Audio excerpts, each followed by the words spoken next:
views expressed on Talk Real Solutions, hosted by Tyrone Thompson at talkrealsolutions.com, are the views of Tyrone Thompson and do not reflect the views of talkrealsolutions.com, YouTube, or etc. The content here belongs to Talk Real Solutions and its many contributors. Views and opinions expressed by all contributors belong to them and not talkrealsolutions.com or Tyrone Thompson, the host, or etc. All data and information provided on the site is for informational purposes only. Talk Real Solutions makes no representations as to accuracy, completeness, correctness, suitability, or validity of any information on this site and will not be liable for any errors, omissions, or delays in this information or any losses, injuries, or damages arising from its display or use. All information is provided on an as-is basis.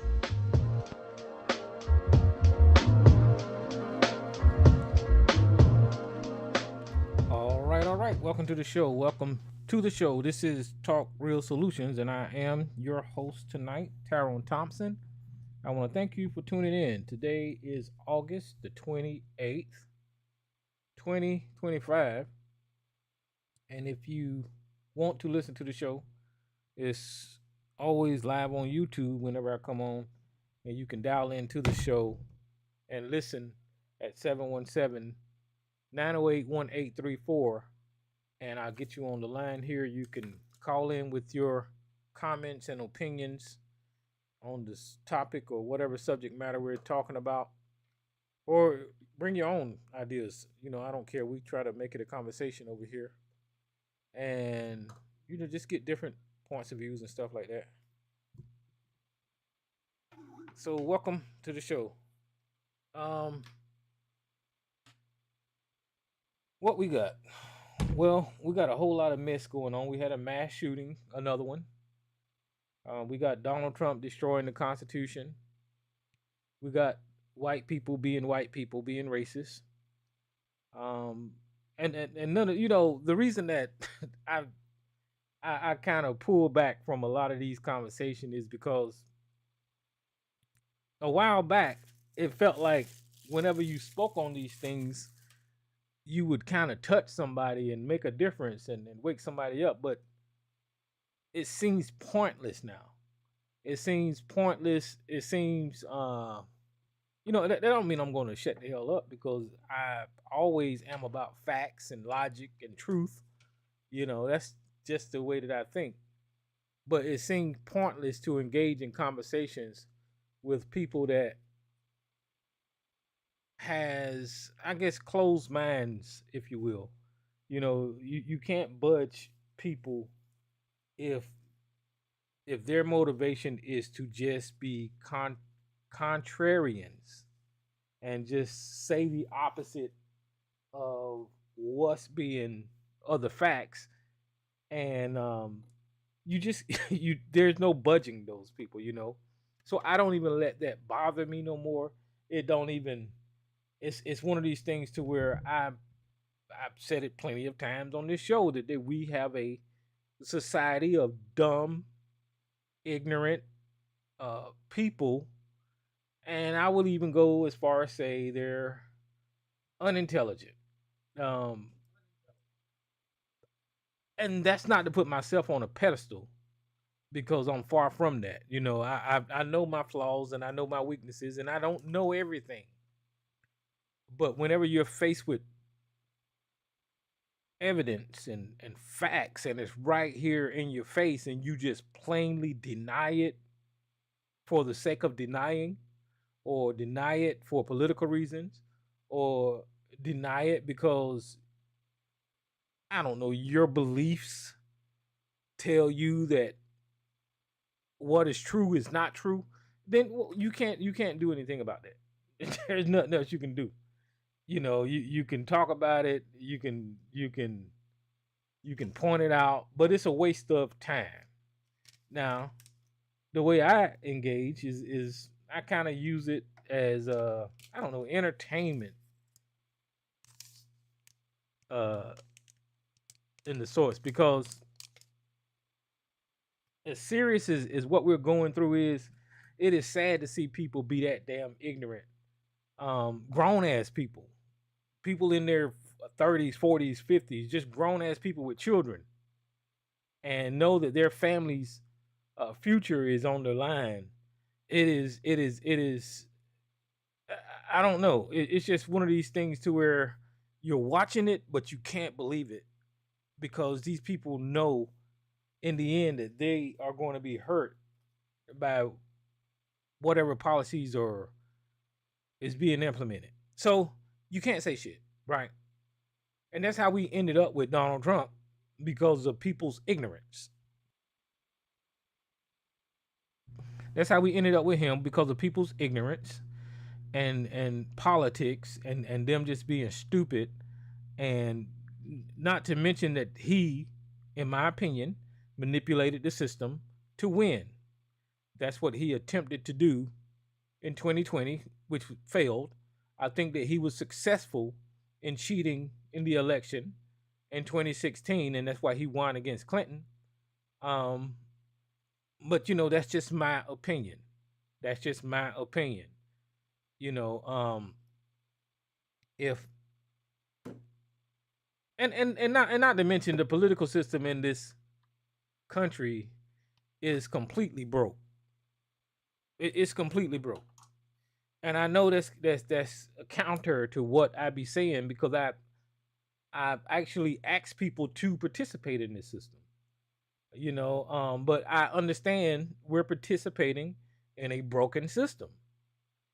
So you would say, well, what's the point? Well, the point is, like I tried to point out last week, is if you overwhelm them with results, then it's kind of hard to cheat, right? And I'm not an athlete or into sports, but I did play when I was younger. I know that if you're playing football and no, let me see. Yeah, I know if you're playing football and you grab the ball and you run on the sideline and your foot kind of touched the line, you have a big old debate on whether you was in or out of bounds, right? If your foot just grazed the line, maybe you're really close to it. Maybe you did touch the line, but it's hard to tell if you was in or out of bounds because of people's angles and the way that they seen your foot land. That is a debate to have. But if you're clearly in bound, if you're near the middle of the field, then you can't say that that person is out of bounds.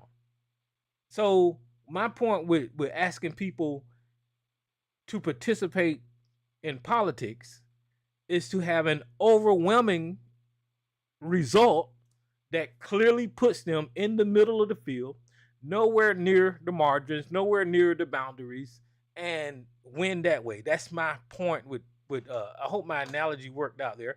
That's my point with telling people to participate in politics in this broken system so you can overwhelmingly win without any question. Ain't nobody going to question whether your foot was on the line or out of the line. It was clearly in bound, and that's the reason that I ask people to participate because with my understanding of the system, the overwhelming amount of votes win. But over the past decades, the races have been almost half and half in this country. That's just the way our politics is. Almost every race that I know of have been half and half. Either 49% or 51%. Either way, you might get 48, 52, but it's half and half. That's just the way so I'm saying we need to widen those margins on the side of the Democrats and make it 60-40 or even 80-20. Make it overwhelmingly clear that this side won. That's why I ask people to participate in politics, even though it's a broken system. And even if you get victories like that, that doesn't mean the system is fixed because you got corrupt people on all sides, including the Democrats. Including the Democrats. You watch Democrats go to Washington and become millionaires off of a senator's salary, and that's corruption. You watch them take money from these lobbyists. That's corruption. I know it's written in the rules somewhere to where they're allowed to be taking these contributions from these lobbyists, but they shouldn't be, because the lobbyists, they didn't go to the ballot box and vote for those people to be in there, so they shouldn't be able to buy power. They should not be able to spend money and influence the results, or change the results or influence the results of the people in Congress that was elected by their constituents. That is a thing that should not happen. Big oil and big tech and all of these lobbyists, the gun lobbyists, and they should not be able to influence the politicians. That's part of the corruption in the broken system that we have to fix. We have to win over. You know, all of that stuff is broke all the way up and down the chain on both sides. But we actually can measure the difference head to head now, with each side winning. We've seen when Joe Biden won, you know, he was more of a traditional politician.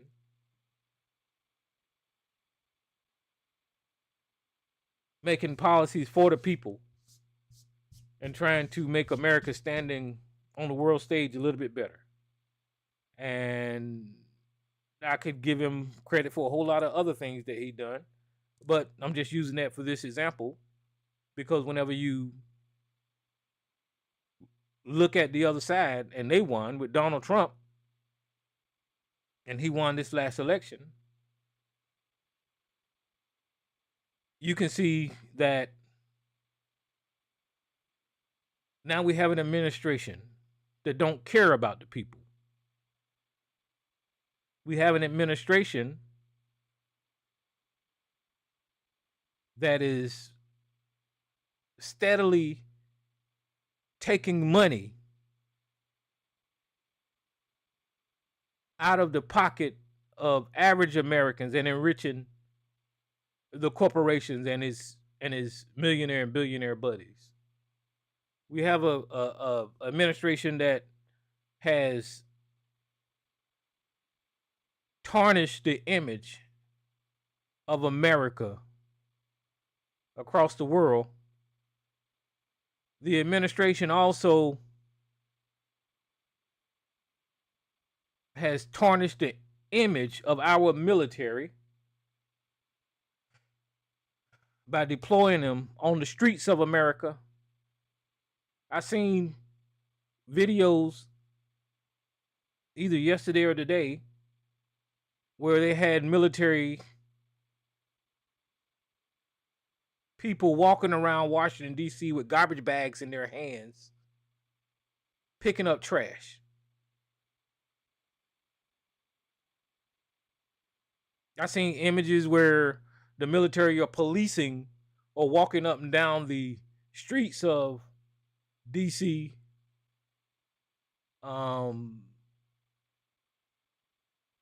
Just meandering about, doing nothing, sitting on the park, sitting in the parks and just hanging out, wasting taxpayers' money.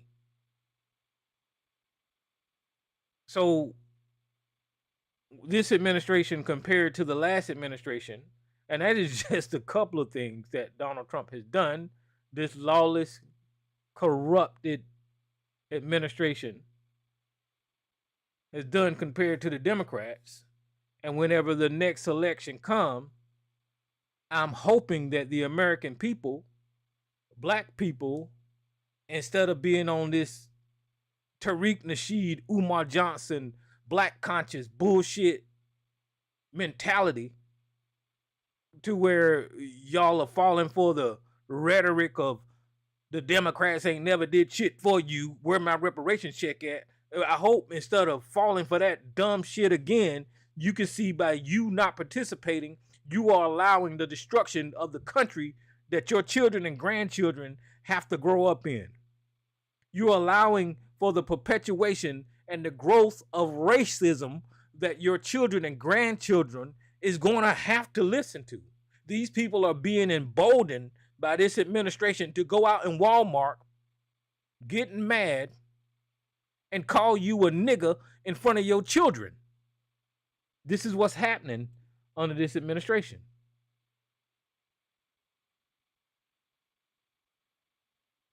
And I know a lot of people, a lot of my community has been told to turn their head over. We've been programmed to not address it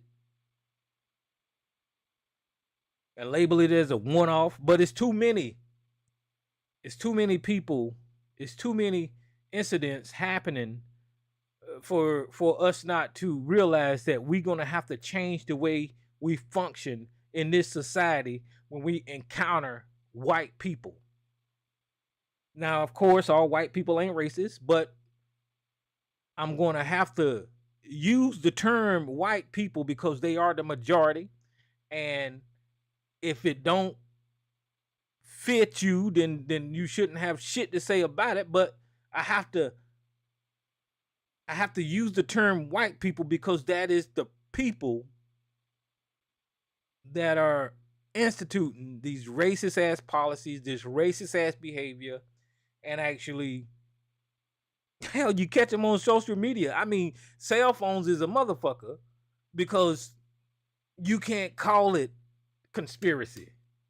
You can't say it's a lie. You can't say they didn't do that no more. Not when they catch it on video.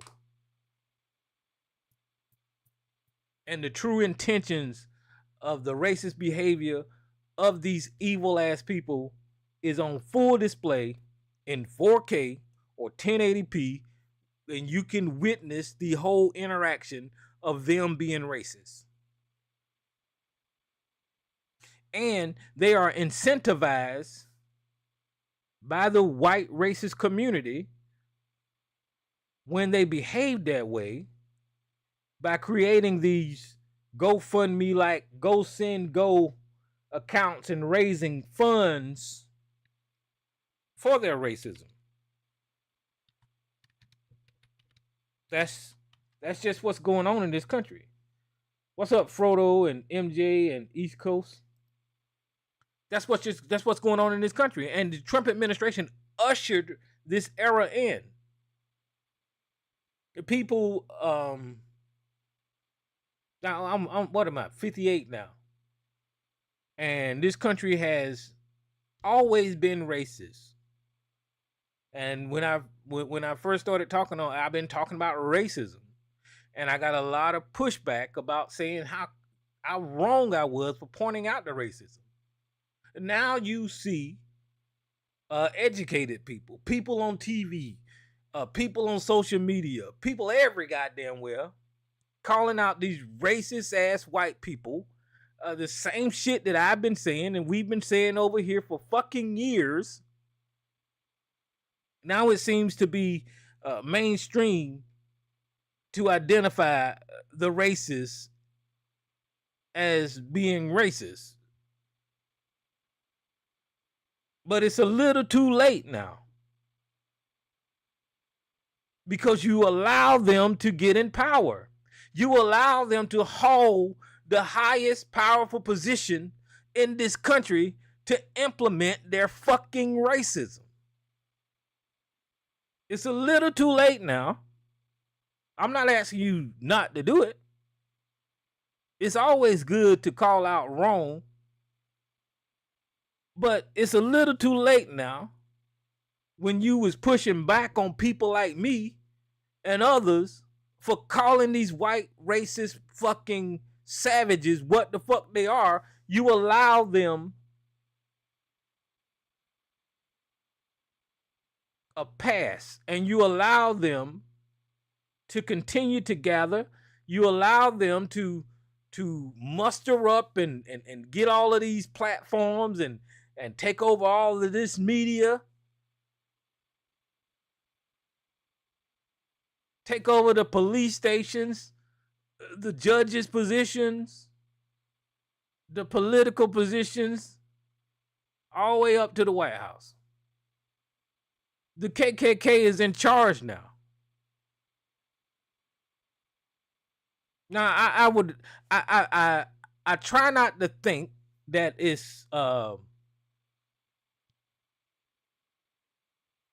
same as the 20s and the 30s and the 50s and the 60s. I try not to think that way.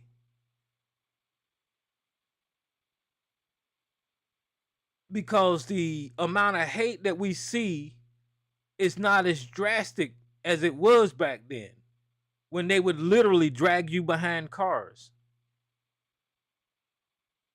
or run over you or take women and do disgusting things, black women with Coke bottles. I don't know if y'all remember hearing stories like that, but I do. I don't think it's that way like it used to be. But at the same time, we watch these state-sanctioned police officers handcuff black people, abuse them, and it's just as fucking evil as it was back in the day. We watched that young man on the subway in New York get choked out live on video, and they gave him a pass. We watched Kyle Rittenhouse kill people in support of Black Lives Matter, and he walked away scot-free. We watched a police officer that murdered George Floyd. Well, he went to jail, but the society at large didn't agree with that sentence, and you still hear sympathy for that savage-ass murderer. So it's not like the 60s, but the behavior, the savagery, the hate, is still here. It has not changed. It's in these people's DNA to behave this way. And then they try to play Jedi mind tricks on you and tell you that it's your community that is criminal. It's your community that is misbehaving. And at the same time, you have a whole cabal of millionaires and billionaires that has bought in an island to go have sex with children. How much more savage can you get than that?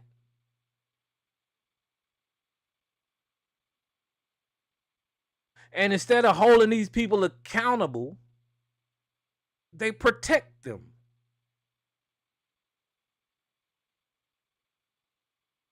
That ain't black people with an island for kids. And then here recently, you had another Caucasian male. When was this? Yesterday or the day before? Let me see. It was in Wisconsin, Minneapolis. Ain't that right? Yeah, shooting. I probably said that wrong with my country accent. Minneapolis. Minnesota. You had a shooting in Minnesota by a white male. Again, these people DNA is all about evil and savagery. The mentality of white America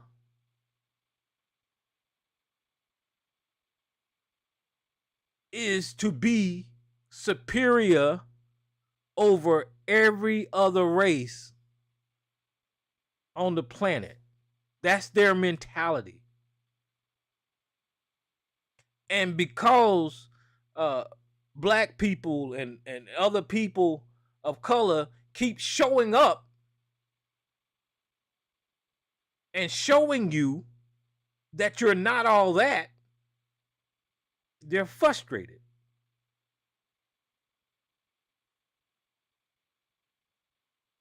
Because the intelligence of other races might even be superior, well, is superior to that of the savage. They can't stand that. And this individual, Robert Westman, or Robin Westman, it says that he's identified as a female and wants her name to reflect that identification. Now, here you have a member of the alphabet people that has committed this heinous crime, but that's not the only group that he's a member of. This is a white man. And ingrained in this white man is the behavior that he displayed in Minnesota by taking his privilege and buying an arsenal of weapons and ammo and going and shooting and murdering children and helpless victims. This is what they do. This is what they've done all throughout history. But what you're going to hear, because this person wants to be identified as a female, what you're going to hear is the other side try to take the focus off of this white man murdering people once again in this country, committing mass murder. You're going to hear them try to take the focus off of that and focus on the sexuality of this person.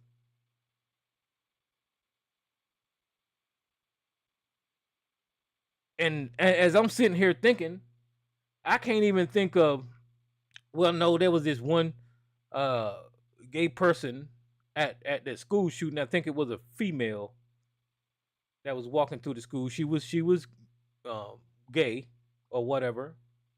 So I can think of two gay people that committed mass murders in this country. And what they all have in common is that they are white.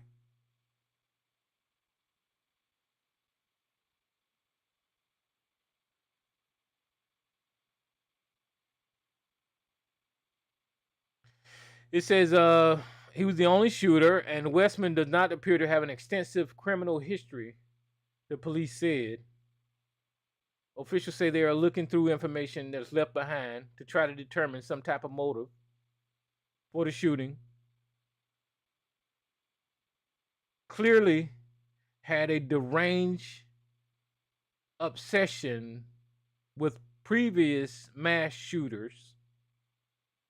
Ultimately, this person committed this act with the intentions of causing as much terror and as much trauma, as much carnage as possible for their own personal notoriety.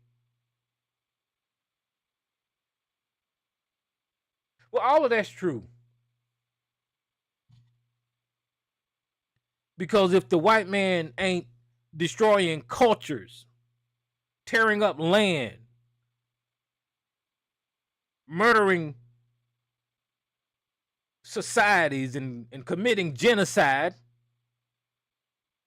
for notoriety and to put their names on places like America, that's a white person's name, right? Like Washington, D.C., that's a white person's name. Raleigh, North Carolina, all of these names come from Europeans. So if they can't contribute to society by destroying and naming something one way, they will try to leave their name in carnage. So this is true. He wanted to be recognized, and that's the way they're educated, right? You go through and you read the history books and you hear all of these famous people in history, and you teach them in school about this famous person, and history shows this famous person. So they become, transfixed on the fame of the history and how people became famous and building monuments and bridges and blah blah blah, putting names on everything so that, their name will live forever.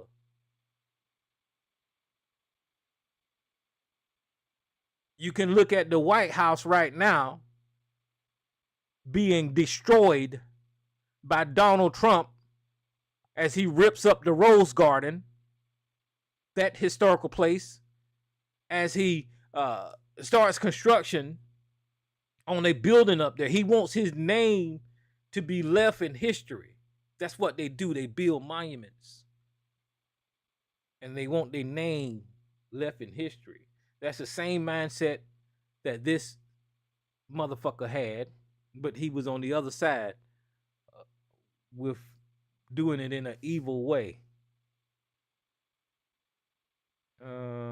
He said he had YouTube. I don't know. The shooter appears to hate all of us. I don't know what the fuck that means. He's a white male. I mean, that's just what it is. He's a white male, and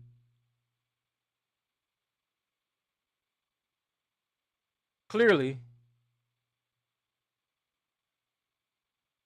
he had access to. Looked like he left a manifesto. I didn't read that.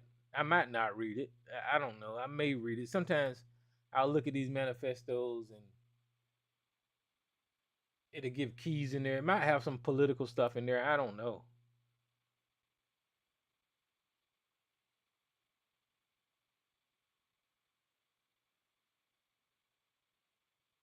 Either way you look at it, and you can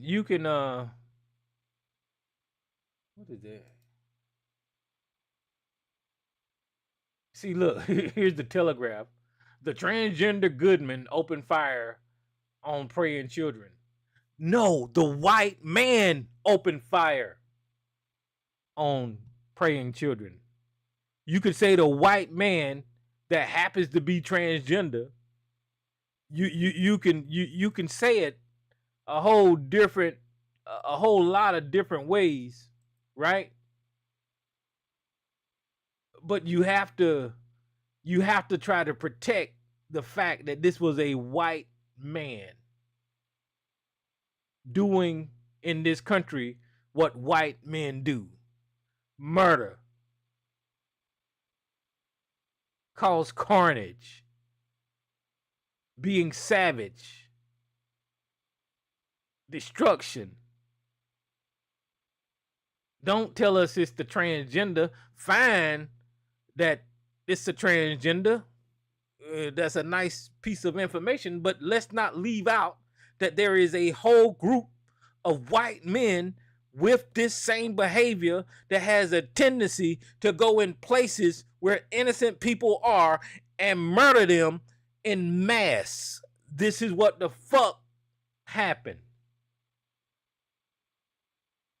Once again.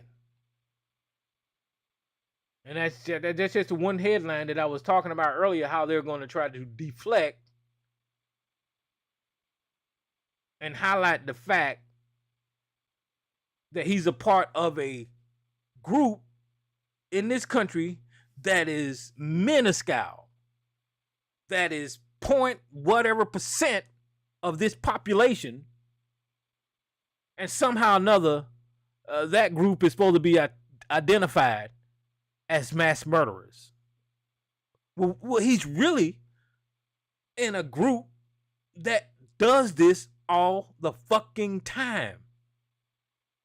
That's all they do is get angry and grab their guns and go kill people. Look at what the fuck going on in Europe right now. The white man has bombs and he's killing tens of thousands of people. That is what is happening in Ukraine right now. This is what they do. Now, of course, you would say, well, Jesus Christ, these guns right here, I guess this is all the shit that he had. I don't know if you guys can see it on the YouTube, but I got the web page pulled up there.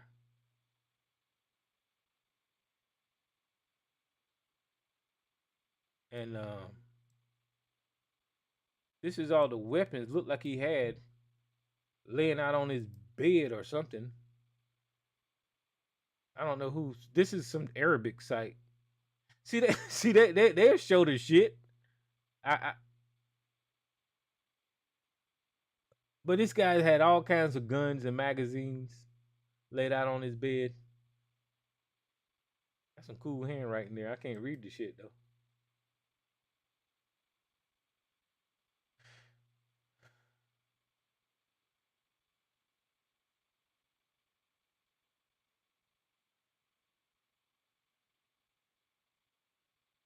Yeah, that's his room. But look the ammo, the weapons, the automatic weapons, the magazines, all of that, all of this shit right here.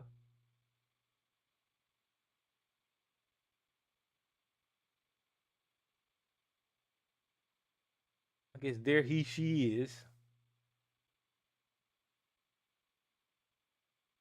All of this shit right here.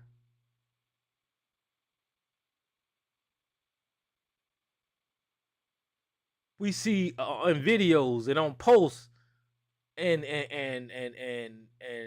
people bragging about how many fucking weapons they got. This layout on his bed looks like what something Sarge brags about whenever he calls into this show about how much ammo he got and how much protection he got and how many bullets he got and what the fuck he can shoot. Because Sarge is an example of the black man imitating this motherfucker. And I say it, I keep saying it. It's not the only culture we have, but a lot of time in our society, what black people do is copy what the fuck white people do. Right? That's what we do. Because I don't think the origin of black people was the same behavior that we have in America here, right? We always talk about the red pill people, right? Whenever they came up with the red pill in the manosphere, we came up with the black manosphere, right? Whenever we heard them talking about their fucking women, then we'll start talking about our women, right? Because that's what black people do in this country is they copy white people. Now, I can honestly say that even though we commit crimes in our community, I believe historically that we have not committed more crimes than the white person has against their own community. And you don't have to look no further back than, I don't know, the mobster times when they was riding on cars and shooting machine guns. Go back to the Western, if you will, when they was riding on horseback, having fucking shootouts and all this kind of bullshit. So I mean, they had their history of killing their own, right? Committing crimes. You had the robber barons. You know, I mean, history speaks for itself. It's all in books and everything, right? You know that they wore weapons on their hip and they shot people, and that's what the fuck they did. So I'm saying that the criminal behavior of the black American is just a copy and the of how white people used to be, and we're always behind them with their behavior. You know, they used to do that. Now they don't ride horses and shoot each other no goddamn more. And when black people are, I don't know, riding in cars and shooting each other, they calling us savages. No, no, you're the real savages. Who the fuck did we get it from? Right? Now, what I don't want to happen, and I'm afraid it might, is that this behavior, and it's not being copied right now, but in the future, I don't want to have black people copying this behavior of mass shootings. I don't want that to happen, because this is some sick ass shit. To prey on innocent children, to walk up in schoolhouses, to walk up in churches, to when people can't defend them fucking selves. This is some sick ass behavior. And these people are going to blame it on transgender. Like I said, we only had two transgender mass shooters that I can think of, and both of them was white. And 100% of the other ones was black. The only one that I can think of was black was the sniper, the DC sniper, and that teenage boy.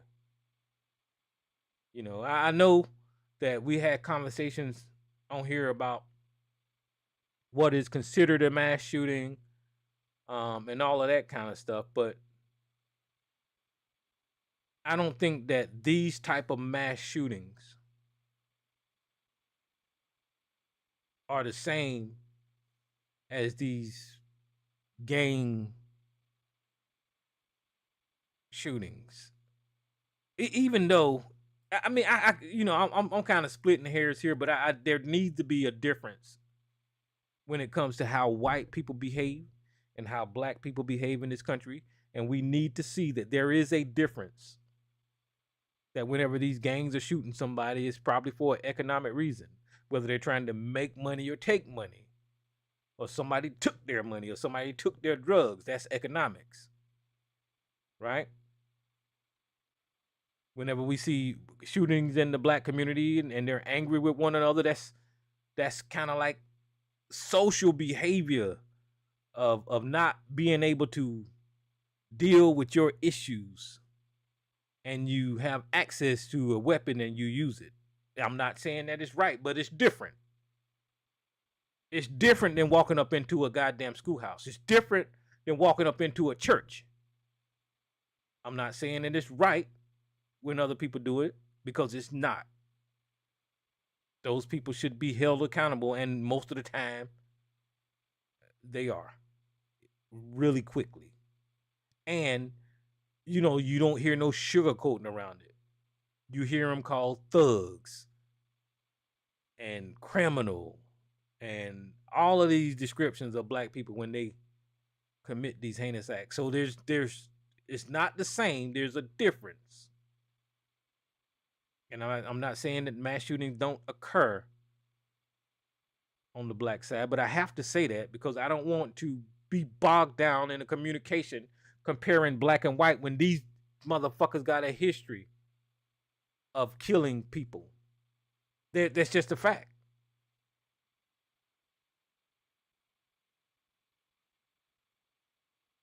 When Donald Trump was in office the first time, he couldn't leave the office without trying to kill everybody on death row. That is a fact. Donald Trump literally, before he left the office, tried to kill damn near everybody on death row, like it was an itching for him. He also sent a bomb into a country for no goddamn reason and killed the leader of an organization. This time he sent bombs again because they got to kill each other. They've got to kill. They got to kill. That's what the fuck they got to do. Donald Trump, when he was in office, whenever he seen that coronavirus was killing mass amounts of people in his own country, he didn't give a shit. He allowed it to happen by manipulating the information and telling people that it wasn't what it was, instead of trying to, because he's don't mind. They like that savagery. They like that death. That's what they do. So it's unfortunate that these people got killed and they worship. You know me in religion, I still feel the same way. But people should have a right to go somewhere and be alone and worship how they want to worship without getting shot. That's just should happen in this country, and it don't anymore. You can't even go to school as a child in this country without the threat of not coming home. There's a lot of school systems in this country. Children are introduced to the school for that day with men with weapons on their hips and walking through metal detectors. That's where we live at in this country today. Children being frisked by police officers in school. That's the country we live in. And then and after this incident, I heard them talking about putting more guns on the goddamn street. What the fuck? That makes no goddamn sense.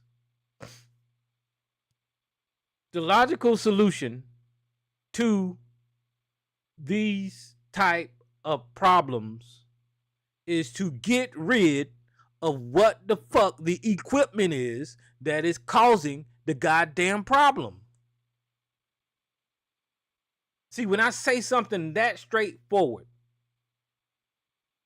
it is either ignored or they try to rip it apart.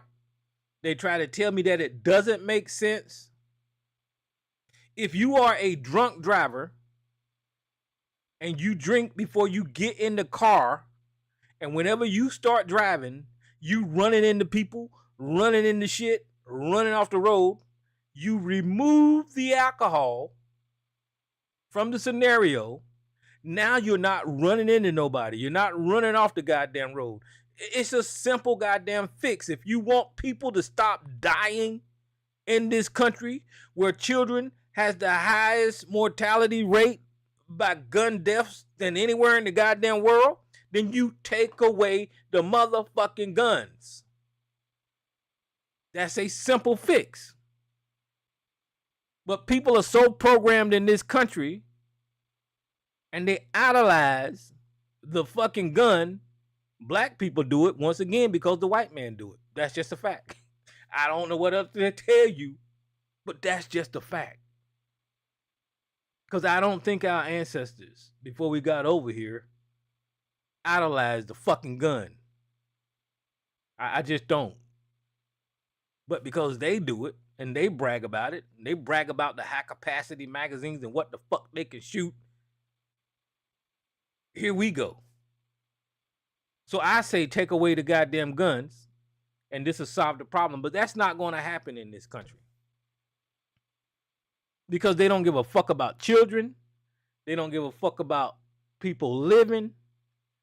They don't give a fuck because the NRA is one of, if not the biggest lobbyist in Washington, D.C. And that's what I was alluding to earlier. And they pay the politicians to support policies in this country to not say anything about killing our children with weapons that they support and they build and they manufacture. The politicians have programmed the rest of the society not to say shit about how fucking ridiculous it is to have every swinging hairy dick and Mary in this country with a goddamn weapon at the ready. They won't say shit because they've been paid off. We've been propagandized into thinking that it's okay to have a gun and the gun ain't the problem. We have literally been programmed to look at something that fucking is death and destruction in your hand and say this is not a problem. This is the most man fuckery that you could ever have. Literally. If Sarge calls in here tonight with the arsenal that he describes that he has in his house, he will tell you how not dangerous it is to have all of those munitions in his fucking house. That is the sickest thing that I ever heard. These motherfuckers will have closets and guns and up under their mattresses, guns falling out of every goddamn well. And they will tell you that that's not dangerous. That's the reason this motherfucker got a hold of a goddamn gun, because hell, this is America. And we've been programmed to think that these guns are not dangerous. And another thing that Donald Trump did this week that the Republicans ain't saying a goddamn thing about, which is illegal, was he tried, well, I think that he signed an executive order banning or criminalizing flag burning.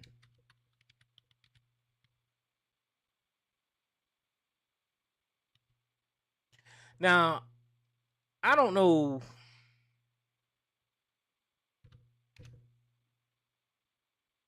I don't know how else to put this, but that is a direct attack on the Constitution. It just is. Because flag burning has been found to be a form of expression or speech.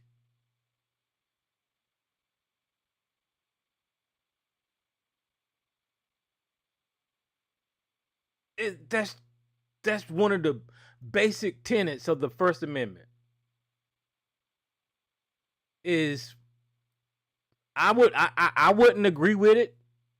I wouldn't do it. But I understand that we in this country have the right to express ourselves under the Constitution how we want to express ourselves peacefully. So whenever Donald Trump signed this executive order or whatever the fuck he signed, right? He went directly at the Supreme Court and the Constitution, violating the fucking law. And these are the same people. I remember ABC talking about when they was going after the governor of Wisconsin that they're taking away his free speech. I remember Sarge come on here and talking about how they're rewriting the Constitution and destroying the Constitution. This man is literally writing his executive orders in contradiction to the First Amendment. And hold on, I know it's getting late. So what I do, this is the First Amendment here. It says Congress shall make no law respecting an establishment of religion or prohibit the free exercise thereof, or abridging the freedom of speech, of the press, or the right to peacefully assemble and to petition the government for a redress of grievances. So the reason that people hold on to the First Amendment, because in that short sentence, it gives Americans a great deal of the rights and privileges that we have in this country. It says it right there, the First Amendment. I should be able to say what the fuck I want to say in this country as long as I ain't harming people. I should be able to express myself peacefully as long as I ain't harming people or infringing on other people's rights. I should be able to document and report my grievances for this government as long as I ain't interfering with anyone. I should be able to peacefully assemble and express myself in whatever legal manner that I can in this country. The First Amendment says a lot of things, and I just touched on a few. And Donald Trump, under his executive order, just said, fuck that Constitution. That's literally what he said. He bans flag burning.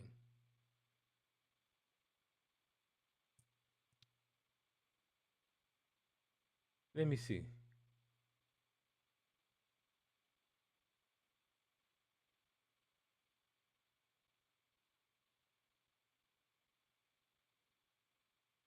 Okay, so this is from the White House. It says combating flag desecration. Right there, they need to stop. They need to stop because that's not what he's doing. He's got a big old motherfucking Truth Social where he desecrating the goddamn flag. Donald Trump is desecrating the damn flag on Truth Social. I mean, if it's still there, let me see. Yeah, it's right here. If you look at Donald Trump's picture on Truth Social, this image here is a picture of his fucking face desecrating the goddamn American flag. So whenever you look at whitehouse.gov and they say he's combating flag desecration, that is a fucking lie. So we're going to move on. Today, Donald Trump, and not only that, when you see the MAGA wearing the shirts and the hats and the blah, blah, blah, fucking up the goddamn flag with Trump name all over it, that's desecrating the flag. I went over the flag law with you guys, so this is some bullshit. Today, Donald Trump signed an executive order to restore respect, pride, and sanctity to the American flag and prosecute those who desecrate this symbol of our freedom, identity, and strength to the fullest extent permissible. The order directs the Attorney General to vigorously prosecute those who violate our laws. You are violating our laws with this executive order in ways to involve the desecration of the flag and pursue litigation to clarify the scope of the First Amendment in this area. See how they rewrite shit? That is not how it works.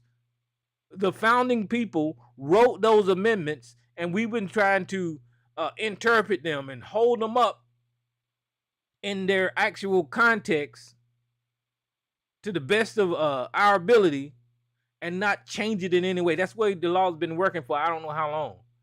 It also instructs the Attorney General to refer to flag desecration cases that violate state and local laws with the appropriate state and local authorities.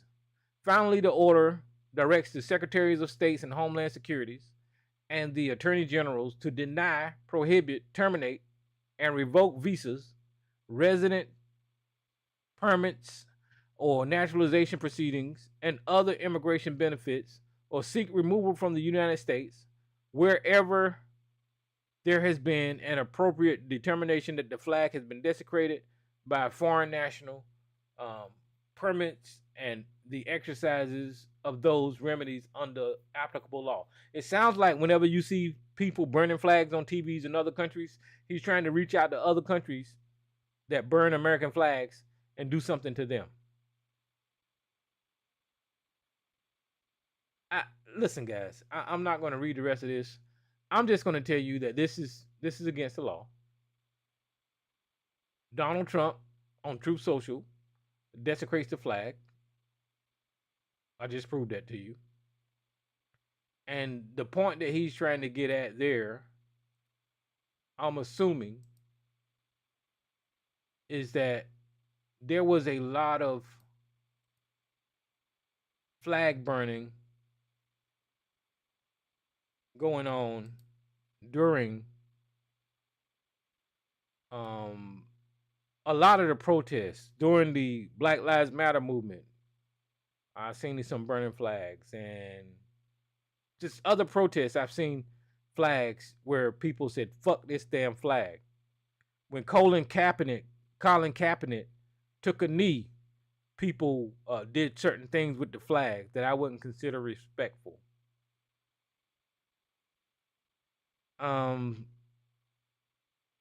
When people were protesting the national anthem, rightfully so, because that's a racist motherfucking goddamn anthem. It's a piece of shit. It don't represent me. It represents white America. I seen flags in that movement not looking so good. So there's a lot of times over the past where I seen the American flag being desecrated that I wouldn't agree with. But I understand that American citizens have the right to do that. You know, and that's what they would do. But because they're trying to control people and they're angry at black movements, they want to send out a statement to Black America. This is who this is for. Let's not be confused about this. They're trying to send out a statement to Black Americans. Do not burn that damn flag. And if you do, we will lock you up. We don't give a fuck about the law. We know that your black ass, if you set fire to a damn flag, we're going to put your black ass under the prison. That's what this is for. Why do I say it's for black people? Because every other motherfucking action that this damn White House took was only for black people in this country. Black or people of color. That is a fact. So this is no different. Every action that these executive orders, these are targeted toward black people. This is a fact. And the fact that people are saying that they don't see goddamn racism, I don't know what the fuck wrong with them. This is straight racism. This is, like I said, the KKK, white nationalists, white supremacy, raising his head in this goddamn country and trying to take over and turn back the clock. You know, I said it before, and I ain't got to elaborate on it too much tonight, but it's not going to happen. You know, you can implement these rules and policies to make things uncomfortable, and there ain't a damn thing that we can do about that. But I can tell you, ain't nobody going to be at the end of nobody's motherfucking whip no more. Ain't nobody going to be at the swinging by a goddamn rope no more, and not willingly. You're going to have to do it in secret. You're going to have to do like you've been doing, lynch black people secretly, right? There ain't nobody going to bend over and bow down to these white ass racist people in this goddamn country. It's not going to fucking happen. But because they are in charge, they can give the perception to white Americans that we're working on crime and we're getting rid of these black fucking dissidents and we're doing something about the blacks. This is what they can give the perception of doing. And that's what they're doing. That's what Donald Trump is doing. Donald Trump is pandering to racism. Donald Trump pardoned racists whenever he pardoned the January 6 rioters. Donald Trump invited the Proud Boys and the Oath Keepers into the fucking White House, which are known white nationalists and racists. Donald Trump had Nick Fuentes, which is a fucking racist, at Mar-a-Lago. That is a fact. So don't be fooled whenever the media ain't calling this racism. Don't be fooled because whenever these YouTube supposedly progressives or liberals or left-leaning outlets don't call it race, because that's what the fuck it is. I watch a lot of progressive media. I watch a lot of left-wing media on social media, and they walk right up to the fucking line of calling out Trump's actions. And when they get to the point to where you can clearly see that the action was caused because of racism, they blame it on something else. So don't be fooled. We're in a fucking battle where all sides are against us. Just because you say you're a Democrat or say you're a progressive, don't think that those people are with you, because they're not. They just don't like Nazis like everybody else don't like Nazis. I mean, that's just the way it is. Nobody likes a fucking Nazi, well, except for Donald Trump. All right, so what else we got? We got that mass shooter. He was a fucking idiot, and the Trump administration and the right wing America is going to try to blame gay people, like they try to blame gay people for everything else. Even though he's a transgender, that didn't have shit to do with him being a white male doing what white men do in this goddamn country and on this planet. Let me see if anybody's online. I know I've been running my mouth. Oh yeah, Elisa's here. So, look, guys, if y'all want to call in, y'all can call in to the number. I will welcome y'all phone calls. And then you can get a chance to speak. Hey, what's up, ABC? All right, let me. I'm gonna let you. I want to cut you off. I'm gonna let you go, but I'm gonna introduce Elisa, and then this other line, and then you can go. All right, so Elisa, I got your line open, and who's this new caller? That's just a nobody. Hold on, and then I got another caller here. Who's this caller here? Yeah, what's up? What's up? I don't want to be after. Well, a hold coon. on. Let me go before What you a don't coon. do is come on here demanding shit. Howard, you know me. Come on, man. Let me run my show, man. All right, let's do that. So we got Howard, Sister Nobody, and Elisa. But ABC, you go ahead real quick, and then Elisa, you could say who wants. Well, Sister Nobody can go after whatever you say. Go ahead, Howard. Not let me say ABC. Y'all the same person, so. Oh, thank you. You said Howard? Did you say No, Howard? I said ABC. I said ABC. I don't Go go ahead. after coons. I don't go after coons. Okay. Go ahead, ABC. You said Howard? All right. No, let ABC go. All right. Coon Okay. ass. Coon So, motherfucker. Okay, Howard, I'm gonna mute you right now. now I got to deal with this fat sissy, man. Come on. All right. Okay. So, two things. One is you are dismissing that he was trans. You're right. It's white people that be doing this stuff. It's always white guys. I think there might have been one or two in the past, I don't know, 20 years that black guys that did some kind of shit. But at any rate, it's always white guys. So you're right about that. It's white people, white guys that's be doing it. Mm-hmm. But I think it does matter that he's trans, because those people have a mental illness. So that could contribute to him doing what the hell he did. I ain't saying that is the reason that he did what he did, but it ain't like it don't matter. That could be a contributing factor. Okay. And then the other thing.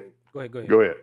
Well, so you saying that because he's trans, he could have a mental illness that could have contributed to him committing mass shooting, right? That's what you said, right? Yeah, I'm saying he does have a mental illness if he's trans. According to your logic, wouldn't there be more trans mass shooters? No. What the fuck? So you just disqualified your point. No, hold on. There's trans shooters, but it don't mean they gotta all be trans. Okay, so we're going with your next point because you got some kind of mental illness.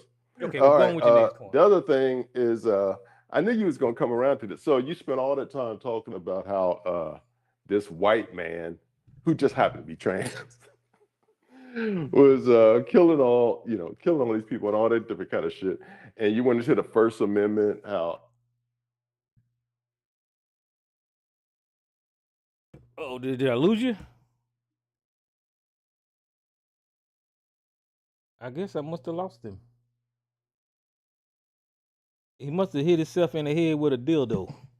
All right, Lisa, how you? He transitioned.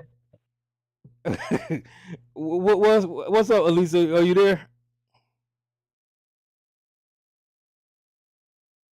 Oh yeah, I'm here. I'm sorry, I was All on right. mute. I Let just me want to. let me just say Okay, go let me ahead. say this real quick, and then anybody can go as long as they want. Let me just pull the bullseye off our backs a little bit that you put on us. I do think that the flag burning, there have been some people throughout history, blacks, that have burned the flag. But I don't know the true. I'm going to look it up. But before I look it up, I'm just going to say probably 95% to 95% of that white people burning the flags. I mean, you had such an uptick and such a flourish of flag burning during Vietnam war. White people is the main one burning them flags. I think everybody know that. Just because Well, yeah, you but might have a black person I'm saying, I or think that this somebody is, that burned. I'm saying that I think that this is I don't. responsive. There was this famous picture when Ferguson happened of this black man, and it's iconic. This black man taking the flag and he's wiping his butt with the flag. I don't know if you remember that picture. So No, it was. I don't remember. You said Ferguson. That was some time ago. No, I'm pretty sure they might try to. They Mhm. may try to pin that on us or drape that on us. But flag burning, that's probably about 95% black white folks that do that Oh yeah, yeah, flag I agree burning. with that. So I just want to put that out. But whoever want to go, they can go ahead on. All right, sister, nobody. Last night when we discussed this shooting, the article was saying it was a trans woman, and it kind of threw it off because I'm like, what the hell is a trans woman? So I had to go look it up to find out. It was a man who identified as a woman. Mm-hmm. So, and now that you said, it kind of takes the blame off of white men and put it on the transgenders when really it's just a white man doing the mass killings, the mass shootings.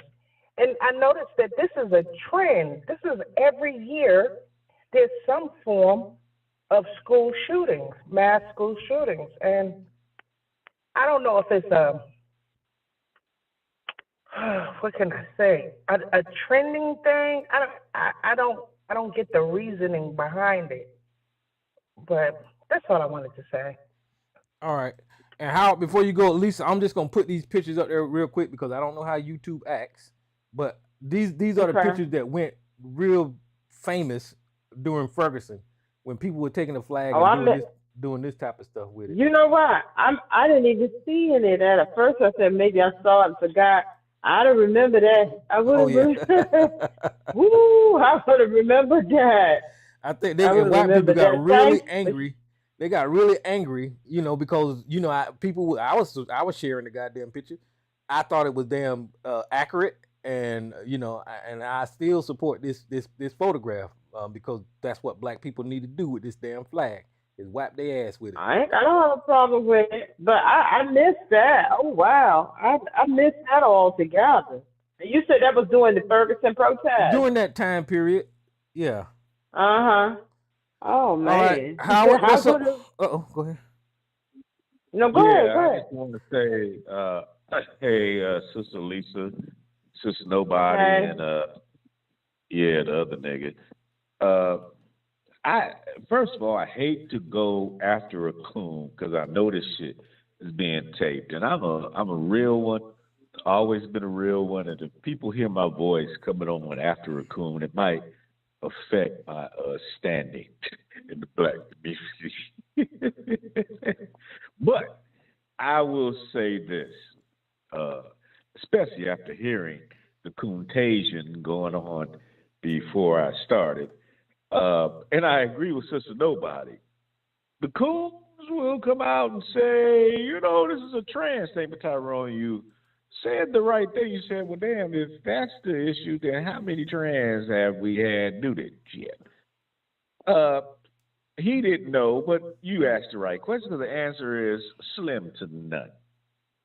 What really is the mental issue for the coon is these white people doing this shit. They have the mental issue. Whether they agree they have swangings or not or whatever, sexually, that's not the issue. The other issue is what the hell is going on with the ass, thinking politically, thinking culturally, thinking in those sorts of things. So I wish, well, I'm not even going to go there. But yeah, so I agree with Sister Nobody. And you asked a great question to the coon. And yeah, I'm going to let it go. The issue is not their sexual preference or what they want to be referred to as. Not the damn issue, you dumb fucking idiot. And I'm talking to the coons. So you asked the right question, and I'll yield. Fucking idiots. Well, I don't understand why you give idiots. Well, no. Okay, I'm done.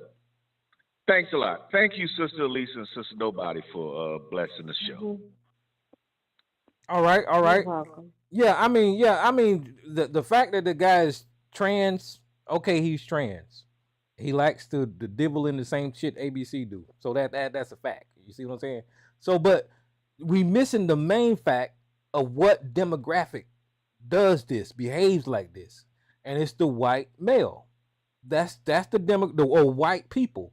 These are the people that go and find innocent children and schools and churches and stand on buildings and just blast people all the damn time. That's a fact. I mean, there is no question about that. So what the country's conversation should be is what is the mentality of these white people? What makes them want to commit these types of acts? They should be analyzed, psychoanalyzed, and figure out what they need to do to cut off this behavior as they getting raised in this white society.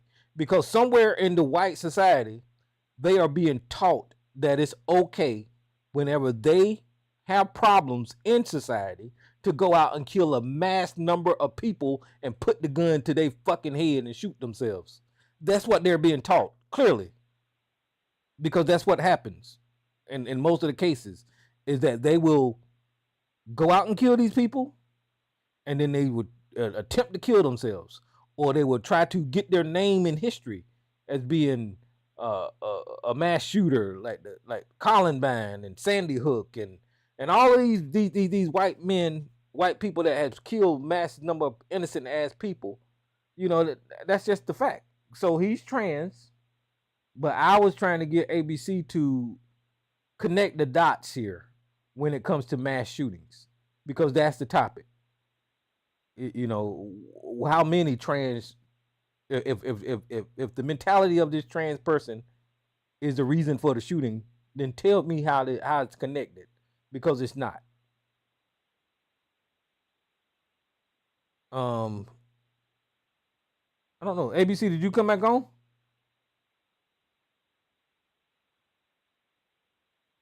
Well, I don't look like he's there. And I just pulled that's up. probably why, Tyrone, that's probably why his phone hung up. He probably downloaded that anti-stupid app on his goddamn phone and it hung him up. He would have downloaded the Pro Stupid app. That app, you download that app, it ain't gonna let you do any type of stupid shit on the phone and say any stupid shit that'll hang you up. That's what he got. That's a good app, ABC. Maybe your ass can shut the fuck up from here to eternity. But here is statistic. I don't know how to say it. Y'all know I'm country. But here is from 1982 to 2025. Mass shooters by race and ethnicity. And we can clearly see that white people commit, 84% of mass shootings. And black people I think that's pretty high, 26%. Then you got Latinos at 12, Asians at 10, other at 5, Native American at 3, and I don't know who this other 15 is. But you can clearly see, I open your line, Joshua, hold on for a second. You can clearly see that white people commit mass shooting at a much higher rate than every goddamn body else. So that needs to be talked about because you're putting everybody in this damn country at risk because we seen the fucking arsenal that they have built up in their goddamn house. And we know that all it takes is a fucking Budweiser for them to get out there and act the goddamn fool. But Joshua, what's up, man? Oh, Tyrone, can I go real quick? Yeah. Before you get too far away from the mass shooting. Yes, we, like you said, what was the percentage for blacks on there? I'm looking at it, but I'm 26. 26 to 26. And they got 84. Our mass shootings, we have mass shootings, we do, but our mass shootings are different. That's somebody arguing or some foolishness going on at the club, or some type of violence going on, gang violence or whatever, and then they go and shoot up, like somebody trying to shoot somebody on the playground and end up, some children. We have that. Yeah, and that's not okay. That's not okay, but they are different. Yes, and nobody making excuses for it. They need to be put up on the jailhouse along with everybody else who does that. Because you don't care about the people, you don't care about the community, that you would just shoot up the playground. But one thing other than like what went on in here in D.C. when we had the D.C. sniper, and we've had some others, like one or two, like one police officer that was going all around killing people. We've had a handful of those. But mainly our mass shootings, you have to remember, mass shooting, I think it's 3 or more, and 1 or more people, somebody get hurt or whatever. It's mainly out of ignorance and foolishness. Our people don't go into the school to shoot up the little children. Our people don't go into the church or into the shopping center. That we have been known to do things. There's some on record, but that's their thing. People they don't know. People nobody's done anything to them. You're not searching for one particular person and you shoot up the whole place. It's not that. They go there with intent to kill as many people as they can. That's all I wanted to piggyback on what you were saying. Mm-hmm. What's up, brother Joshua? How you doing tonight? All right. They won't say, well, yeah, that thing on when you talk about, mass shootings and crime in general, this is why I kind of laugh at people like, I trick off with,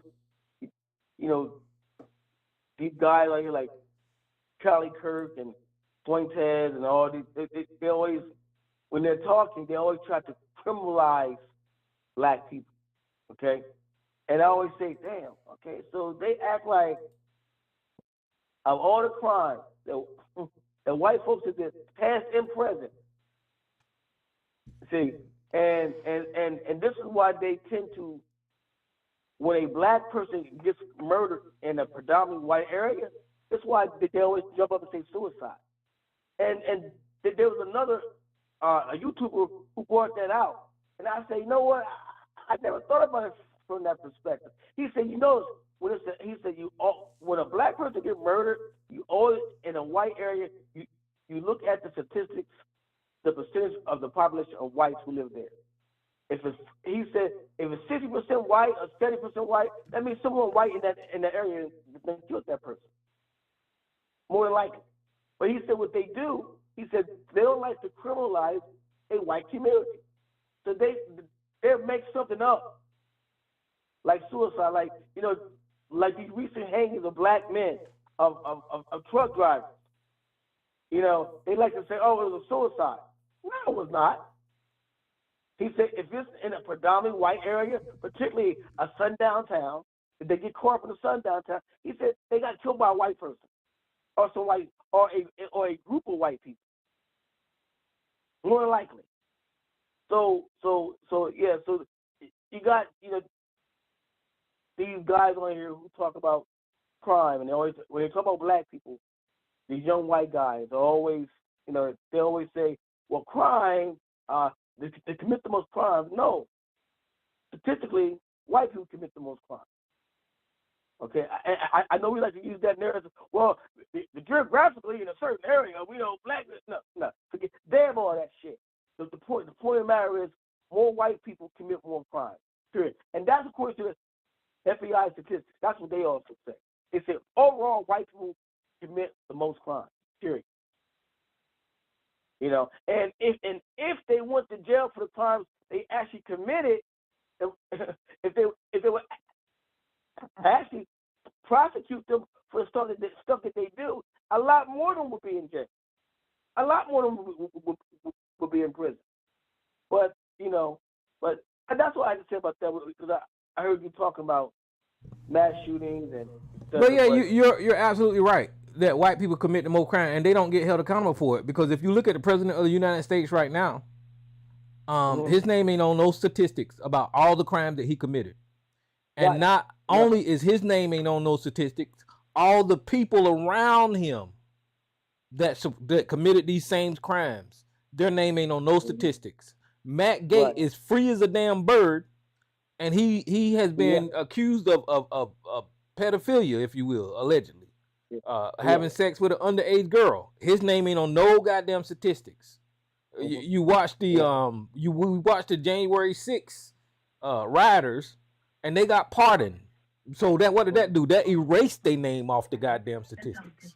So white people commit more crimes than anybody in this damn country, and we just get counted more. This country is known for counting every goddamn little thing that black people do, and they continue in that process as they count every little fucking thing we do, and they try to hold it against us compared to white people, and then they try to say disproportionately, according to the ratios, black people are more criminal than white people, and that's a goddamn lie. That is one of the biggest motherfucking lies. These people are criminal. That's what they are. And like I said, they don't do that because they don't want to criminalize. You know, it's something about this.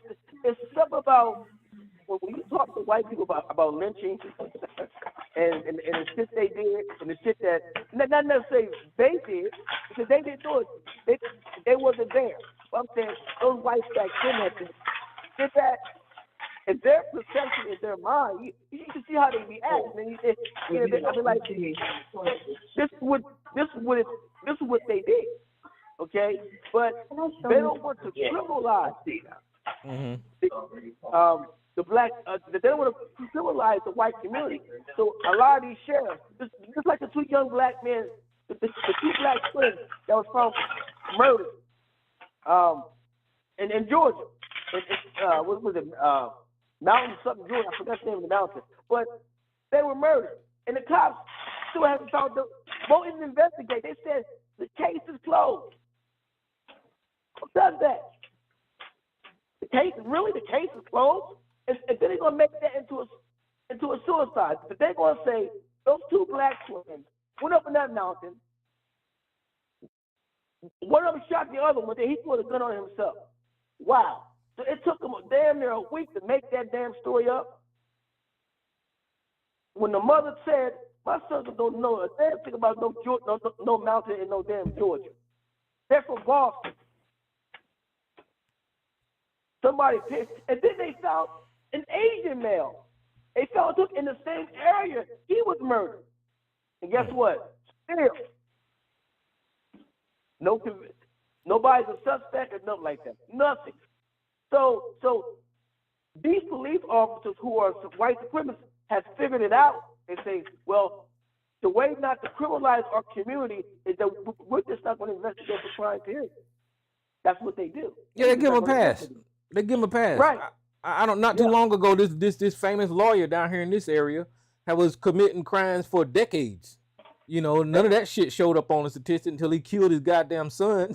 I think that he killed. Wow. Yeah. So when he commit murder, you know, you can't hold that back because you got a dead body here. So now we got to hold him accountable. But what about all them crimes that he been committing over the goddamn years? Yeah, right. Was he a serial killer? No, he was a famous lawyer down here. I forgot the case. It was really big. Okay. Yeah. Okay. Yeah. So I think his name was Murdoch. Okay. Yeah. Okay, who was that? Was that you, Elisa?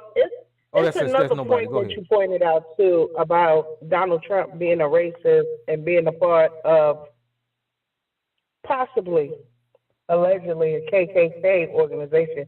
His father or his grandfather was Mm-hmm. and was arrested for spewing hate or something he done during his time. Yeah, he was at a But he was, KKK meeting, and they went to arrest those KKK members, and Donald Trump father was right in there with them. They was having so a we're talking about gathering. generational KKK members. Yeah, but nobody ain't calling it out though. That should be the highlight of every newspaper.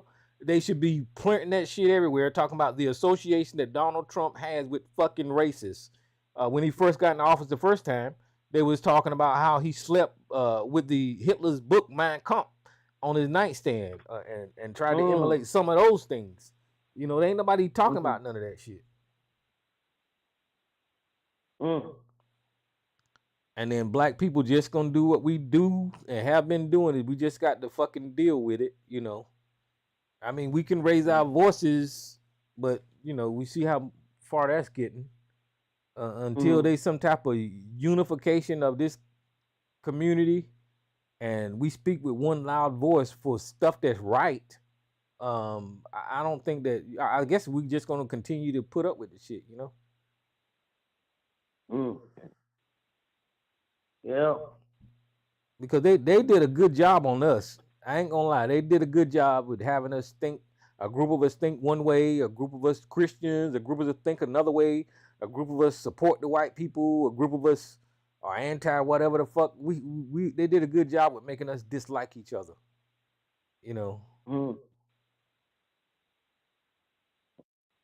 Yeah. That's true. Not just us, other races too. They did a good job on them as well. So other races, because I see, like when I see some of our people, they go along with MAGA and trying to still uphold the patriarchy as if it's your patriarchy, it's their patriarchy.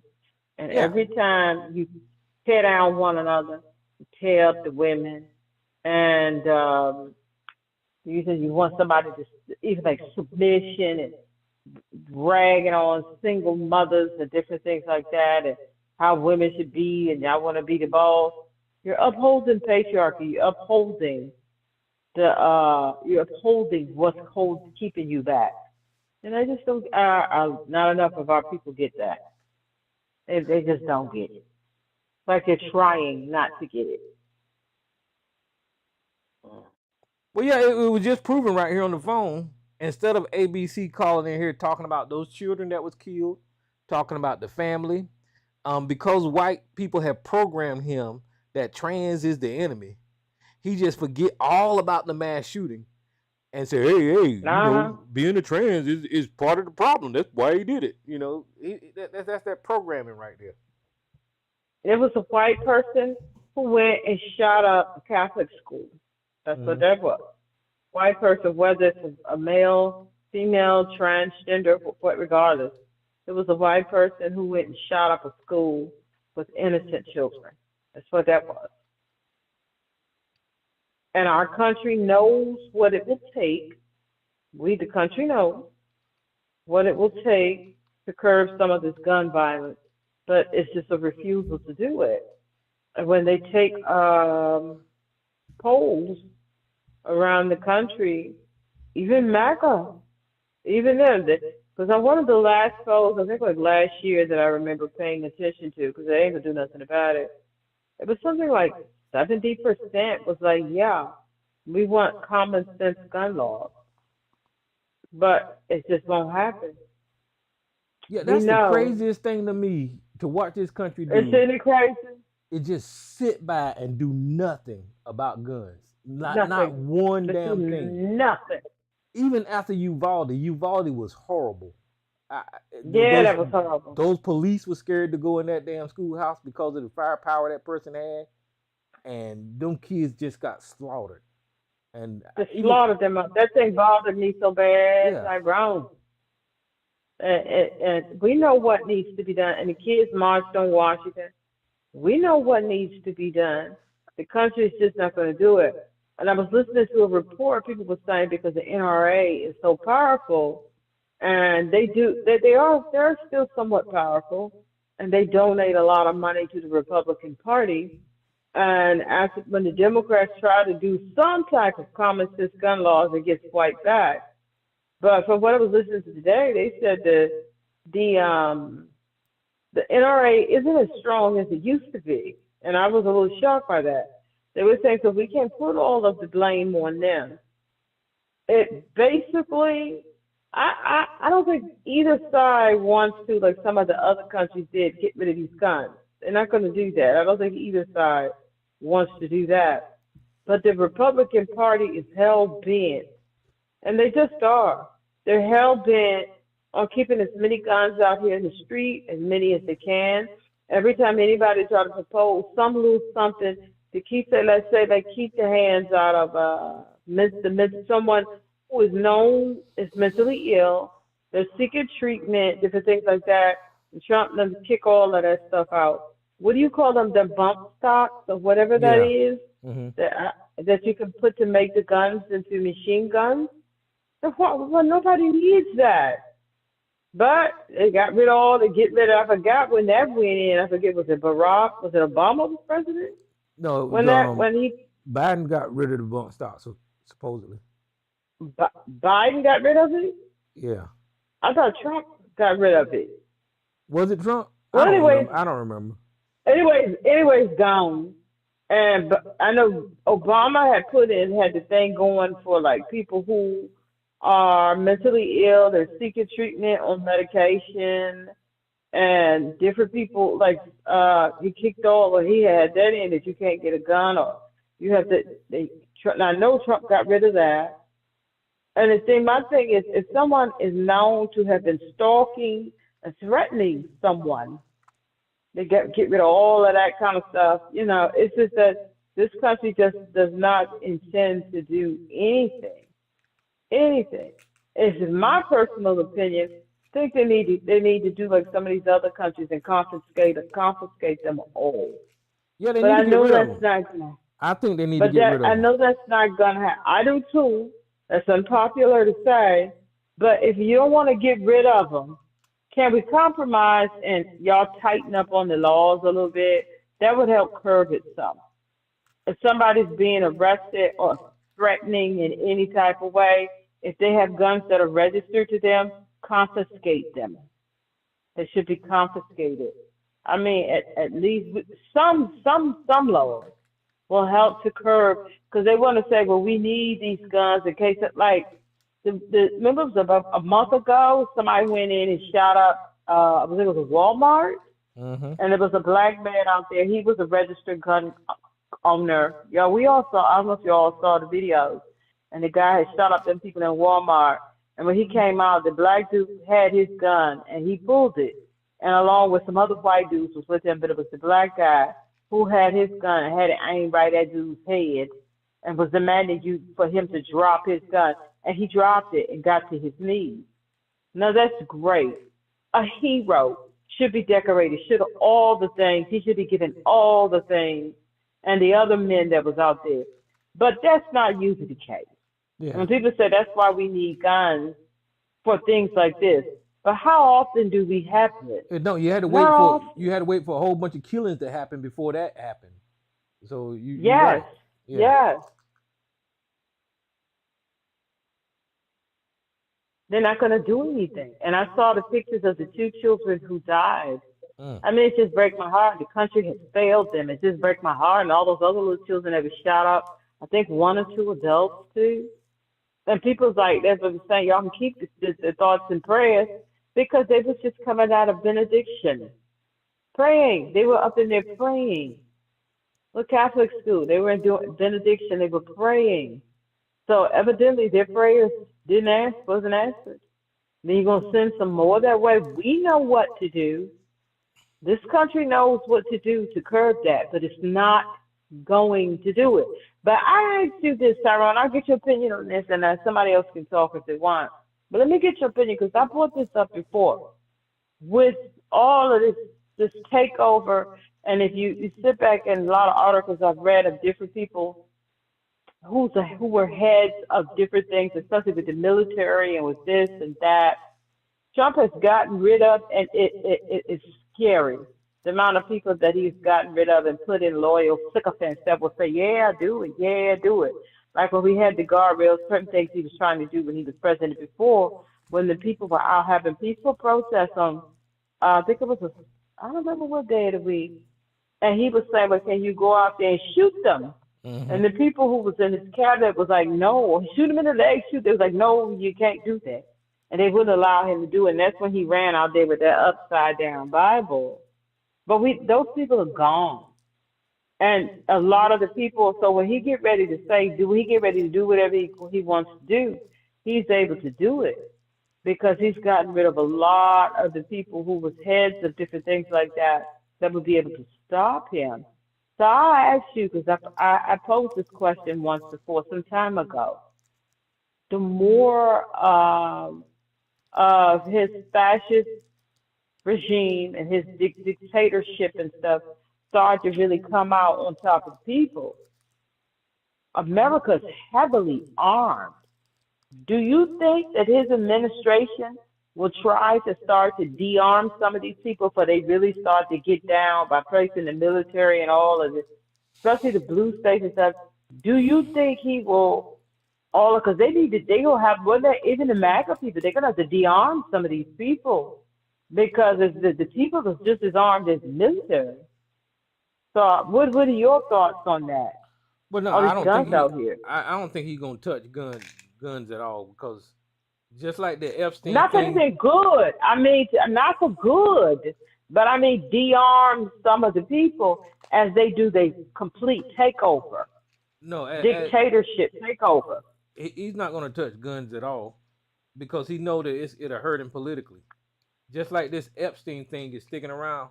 If he started messing with guns, then he would have a whole lot of people turn against him, and he ain't trying to do that. But think about it. I'm not talking about political points. That's not what I'm talking about. Once you try to siege the country for dictatorship, you don't give a damn about political anymore. That is of no more importance. You've gotten control. But so many people out here are armed. If you go back to Nazi era Germany, not all of the Germans was going along with that. A large portion of them didn't, but they were kind of being held hostage like we are right now. And if that's to say all that was going on, them people was as heavily armed as Americans are, they wouldn't have been able to pull off a lot of that stuff that they did. Nobody had weapons. So that's what I'm trying to say is that he's convincing the weapons owners to stay on his side. And I mean, he's being smart about that. He ain't pissing them people off. So I don't see. No, not yet. But I don't see people with weapons raising up against Donald Trump. I just don't. But I shouldn't say this, but I kind of wish your scenario would come to fruition. Because something needs to be done. Well, you have a weapon. I do. A lot of different people have registered weapons. I have one. A lot of people I know, they have them registered. They're responsible gun owners. And they're right, and not MAGAs aren't the only ones that are responsible registered gun owners. No. Them people liable to rise up. I'm not talking about MAGA. MAGA isn't half the country. It's not. A lot of people keep saying that. But MAGA is not half the country. And with the amount of guns that's out here, I just don't know how they intend to pull this off with complete dictatorship. With all these people with all these guns out here. It don't need to be like in the 1940s for them, right? So you can see that they're taking over these institutions in Washington. They're trying to take over the feds. They took over the FBI. They took over the CIA. They're taking over all these government agencies, right? And then now they reaching out to the governors of the states and trying to force them to do whatever they want to. These states attorneys. So it ain't no takeover like we remember in Hitler days, but he's definitely taking over because he got the Supreme Court to give him immunity, so he can do anything that he want to do, and it won't be illegal. But let me go ahead. No, but a lot of it is the same like doing Nazi era Germany. Mm-hmm. because they've taken over the press. They've just about got the press. They're taking over all of the institutions of Yeah. art, museums, and different things. So it's the same thing. It's not like those people were walking around were in cages or anything. They were still working and living their lives and stuff too. It's Well, yeah, just I guess they it just is didn't similar. have It their is very freedom. similar. You You right. see what I'm saying? They were still working and going to work and having babies and living their lives too. They still had the museums. They used to love the music, the orchestras, the different things like that. But they had basically no freedom, just like a lot of ours are going to be gone. So it's the same feel, but a lot more people were armed, and that was a different era. Different people were different type of people. We know Americans are loud and brash. That is the thing. That is what we are. I'm just curious to how they're going to be able to do that. Well, Complete takeover. I'm thinking that they are being successful right now because in my mind, I'm thinking Trump is in it for the money. And Of course. as he attacked the medical industry, Social Security, and all of that money that he claiming on tariffs, that's going straight into Trump coffers. That ain't coming to the American people. So I think they're And the achieving rich what people. I think they're achieving what they need to achieve with taking the money. Who's this unknown caller? Yeah, hey, I got an answer for Alicia. Go ahead. Go ahead, I'm gonna hear. Well, it's easy. Hang on, let me pause a second. I got noise for a second.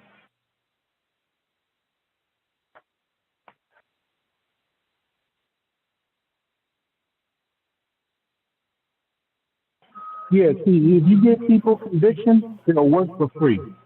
In other words, if you give people a common enemy or a common cause, they will go to the end for free. Oh yeah, yeah, that's true. But everybody Yeah, you not can buying get, into that yeah, though. You gotta I have know. a nice. You don't need everybody. You just need enough. Yeah, but think about it like this, right?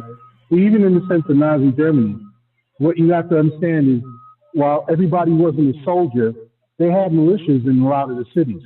Why? Because those militias were mainly made up of very young men and old men, and they were part of the cause and the belief in the cause too. And they were armed, by the way, to a large degree. Yeah. But in America, all you have to do is point to a common cause or a common enemy. I'll give you a quick example. You have a guy that has a show every Saturday who truly believes that what he is You never doing, miss it. what he no, this is not an attack. This is not an attack, right? He believes that what he's doing is the right thing, and that is the conviction that gets him to do it every week for years now, because in his mind, he's doing the right thing. You have another guy that calls in and yells and screams and hollers. Why? Even though nobody listens to him, nobody takes him seriously. In his mind, he believes he's doing what he is called to do. Mm-hmm. All right? And these are just low level examples. These guys are harmless. But there are people that, to a higher degree, that feel like it is their calling to service Donald Trump, MAGA, and all that, and they're putting their reputations, in some cases, their lives on the line for it. So if you give Yeah, people you're right. conviction, then they'll work for nothing. They'll do it for the conviction, for the feeling of upholding their conviction, and those are the most dangerous people of all. So Yeah, you right. I'll leave it at that. That's I'm true. going to mute my No, phone. you That's absolutely true. right. And I'm so happy you said reputation, not just their lives, but their reputation, because these people are out here making excuses and trying to lie and take up and playing along with the cover up for child trafficking and rape. Yeah. So that really that speaks to your reputation of who you are. Like Mama's boy said, we see you. Yeah, these people are sick. Everything that they rallied against is what this administration is doing, and they're silent because they was full of shit as they was promoting that bullshit coming into office. They didn't give a shit about the crime. And Trump don't care about criminality. He You do don't not care nothing because about no he's a crime. criminal. No. He don't care about child sex trafficking. He don't care about none of that stuff. He want to give the perception to these people that that's what he's working on. That he's strong. Yeah, just that like he's that. strong. Because you see, did y'all seen the reports he got coming that, out of D.C.? Go ahead. Yeah, he just like he got that military force in D.C. He's given the perception that he's tough on crime. You know, I mean, but it's not. Of course, crime gonna go down when you got soldiers walking the street. You know. But have y'all seen the pictures? They're not really crime busting. They got a large portion of them out there picking up trash. Yeah, I saw them walking around with trash bags. Yeah, they got them on trash duty. Yeah, I mean that is just such a disgrace. They're making the military. I mean, nothing wrong with picking up trash, but they should be paying people like a lot of the states do when they have the convicts and stuff. They bring them out and they pay them. I don't know how much they pay them, not much. Yeah, they got a sanitation department. If they want to hire some more people, hire some more people, create jobs. They usually use that for very low-level convicts so they can earn some money. And I'm for that. At least they could be earning some money because a lot of them have children and things out, out here in this world. They're very low-level people that's about to be released and stuff like that, and they use them on the side. You see those vans and things like that. What do you call it? Not transportation. What did you call them? Sanitation. You just said it. Sanitation. They work with it is government, and then they work with a lot of like convict leasing. Now I don't mind that convict leasing because if you're going to be getting out of jail soon and you're very low level and they want to pay you, they need to pay them at least the minimum wage. I will say that. I don't know if they are, that they can earn some money before they get out. And at least they're able to get out, be amongst the people, sort of, kind of. I don't have a problem with that type of convict leasing. They should be able to do that. And everybody, like the people who are on, what is it when you get into trouble, you have to serve, what is that? Probation? You do some of those stupid, no, not probation. You do something stupid and they say community service. Mm-hmm. And instead of you getting jail time and things like that, your record all torn up, you have to do community service. And they make them go out, clean up the highways, clean up the park. I don't mind using that for that. But you using the National Guard, the military for that? That is a disgrace. Yeah, it's and not that they too good to pick up trash. It's not that they too good to pick up trash. I'm not too good to pick up trash. But it's a disgrace. Well, it makes the military look really bad. It makes the military look bad. Yeah, I agree. He don't care about criminals because I ran across this article and Frodo said it in the chat room that he's getting ready to give that criminal Ashley Babbitt a military funeral. Yeah, and military accommodations and all kind of things. That I saw that today. And that just make I'm like Renee called her. I'm just Renee for that raggedy bitch. Yeah. And look at what you're about to do. And people just sitting back. You see them about the thousands online saying, this is a disgrace. This is a disgrace. Well, it's time for people to hit the streets. More people to hit the streets. But that's why they try. But he could be militarized. Because if they send the military like to New York or Chicago, we know they're coming to Maryland. And I stayed out of the city because I just don't want to see my D.C. looking like that. I had a doctor's appointment, so I changed it for one. It was closer to me, even though it's in D.C. Because I'm like, I could drive to the city and no traffic in like 15 minutes. 15, maybe 20 if it's the lights and stuff when you're trying to get to the city. It'll take about 15, 20 minutes. And so that appointment was closer to me in Maryland, and I changed it to a further out place in Maryland because I don't want to see my city looking. I want to see it looking like that. I just do not want to see that. So a lot of people, and the businesses are hurting because they rely on this time of year. They rely on the restaurants. They have the outside dining and the shopping. the businesses, the last I heard, the businesses has dropped something like 30-40% because they rely on people coming in from the suburbia to shop and to eat on the weekends. People said you could see the foot traffic is just becoming non-existent because people don't want to go there and see any of that. And the business owners are saying how they are being hurt and devastated because this is their time of year before like the winter months come in when we had a break in the weather, they had outside dining and things like that. It's just and this is not about crime.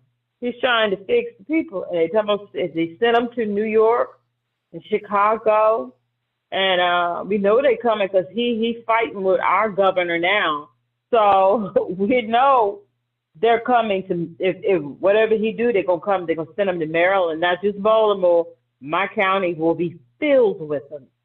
It's Well, I not can gonna tell be you, it's not gonna be just Baltimore. I heard on the news today, MSNBC, when I was driving in the car, them bragging about Trump's occupation on DC because the crime rate has dropped. The mayor came on the air. Well, she was giving a statement and she was thanking Donald Trump. And I was like, what the hell going on? Because carjacking went down like 80% since the military's been there. And crime has went down a whole lot since the military's been there. And then, and she was bragging about the 2-week period that they've been there, and they was thanking Donald Trump. And I was like, oh Lord, whatever he's doing is working, because you got the mayor coming out here, giving him props. Well, she's trying to get her city back. What is she gonna do? Because he said if she continued talking about how the crime rates had dropped, he was gonna have her removed. So she got people she got to look out for. So well, I mean, they're reporting on it like it's really good progress that Donald Trump is making with this military occupation. Now, so, I will admit the carjackings were out of control. So I will admit that the carjackings were out, but I'm not giving him anything. The carjackings were out of control. A lot of it was teenagers because we had a bad carjacking a couple of days ago in Maryland, not too far over from the DC line. And this woman, I don't know if she's sitting at the light or where her car was stopped near, parked on, and some teenagers, I think 3 of them, stole a car. They were joyriding, couldn't half drive because that's usually the issue, and ran into her car, killed her and her son. So I will admit that the carjackings was out of control, and because they can get out of control in Maryland as well. 9 out of 10 times it's teenagers just stealing cars and going. I don't know who these children belong to, but everybody was like, I hope you black people in DC, Maryland, y'all get control of your kids, go someplace, beg, borrow, steal, get them some, they probably already have them some game consoles at home, some internet, and keep them in the house.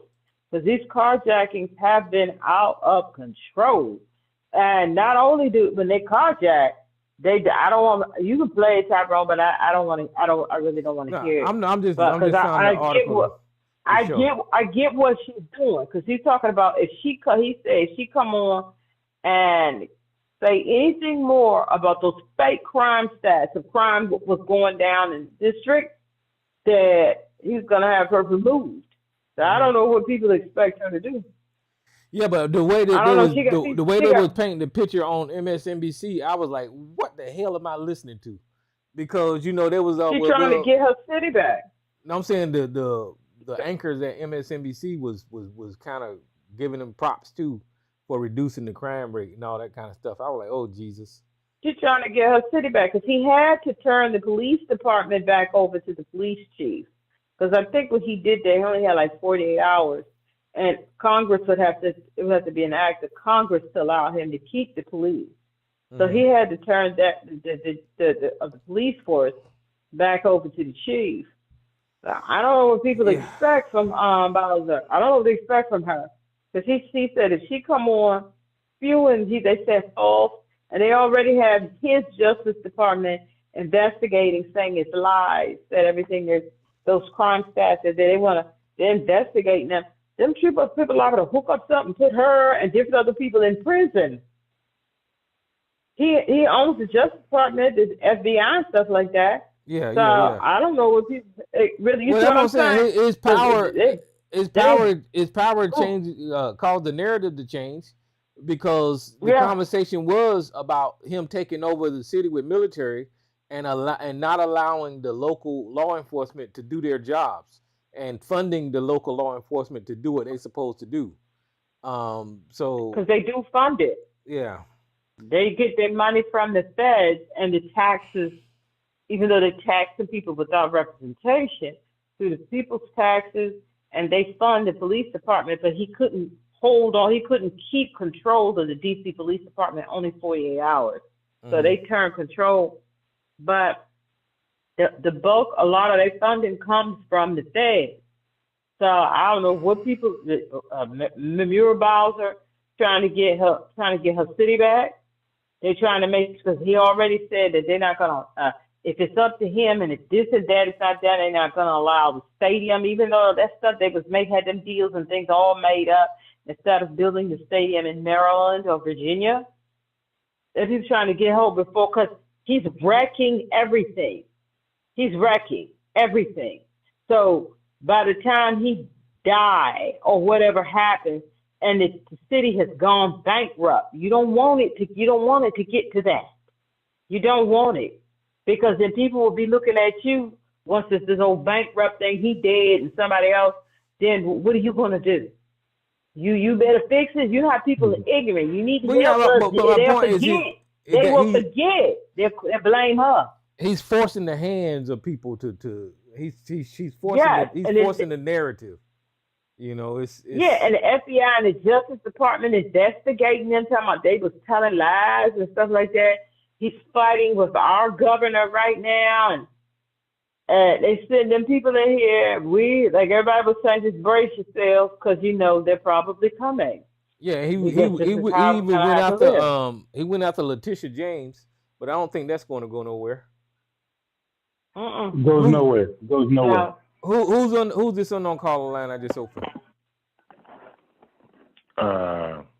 Big OC. What's happening, Big OC? Listen, man, black folks, we done been lost the narrative, man. You know what I'm saying? Mm-hmm. We don't have no media to counteract this shit. And just like you said, you seen on MSNBC them praising, oh, there's been no crime. That's because ain't nobody digging for no fucking story. Mm-hmm. They're just taking whatever's on top, whatever's easy, the easy pickings. Oh, okay, there ain't been no murders in 11 days. Well, if you got the goddamn army on the streets, there may not be. It has been though. The local news reporters. I know, but what I'm saying is, we don't have no media to drive home the narrative. We lost that a long time ago. And the issue I think is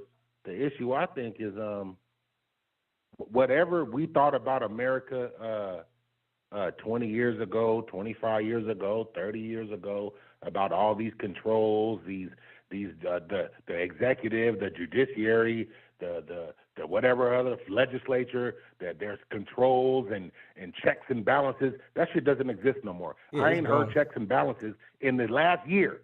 I ain't heard nobody say checks and balances. Yep. Those are gone. They don't exist no more. So right now, I think as black folks, we just need to, buckle up for this ride.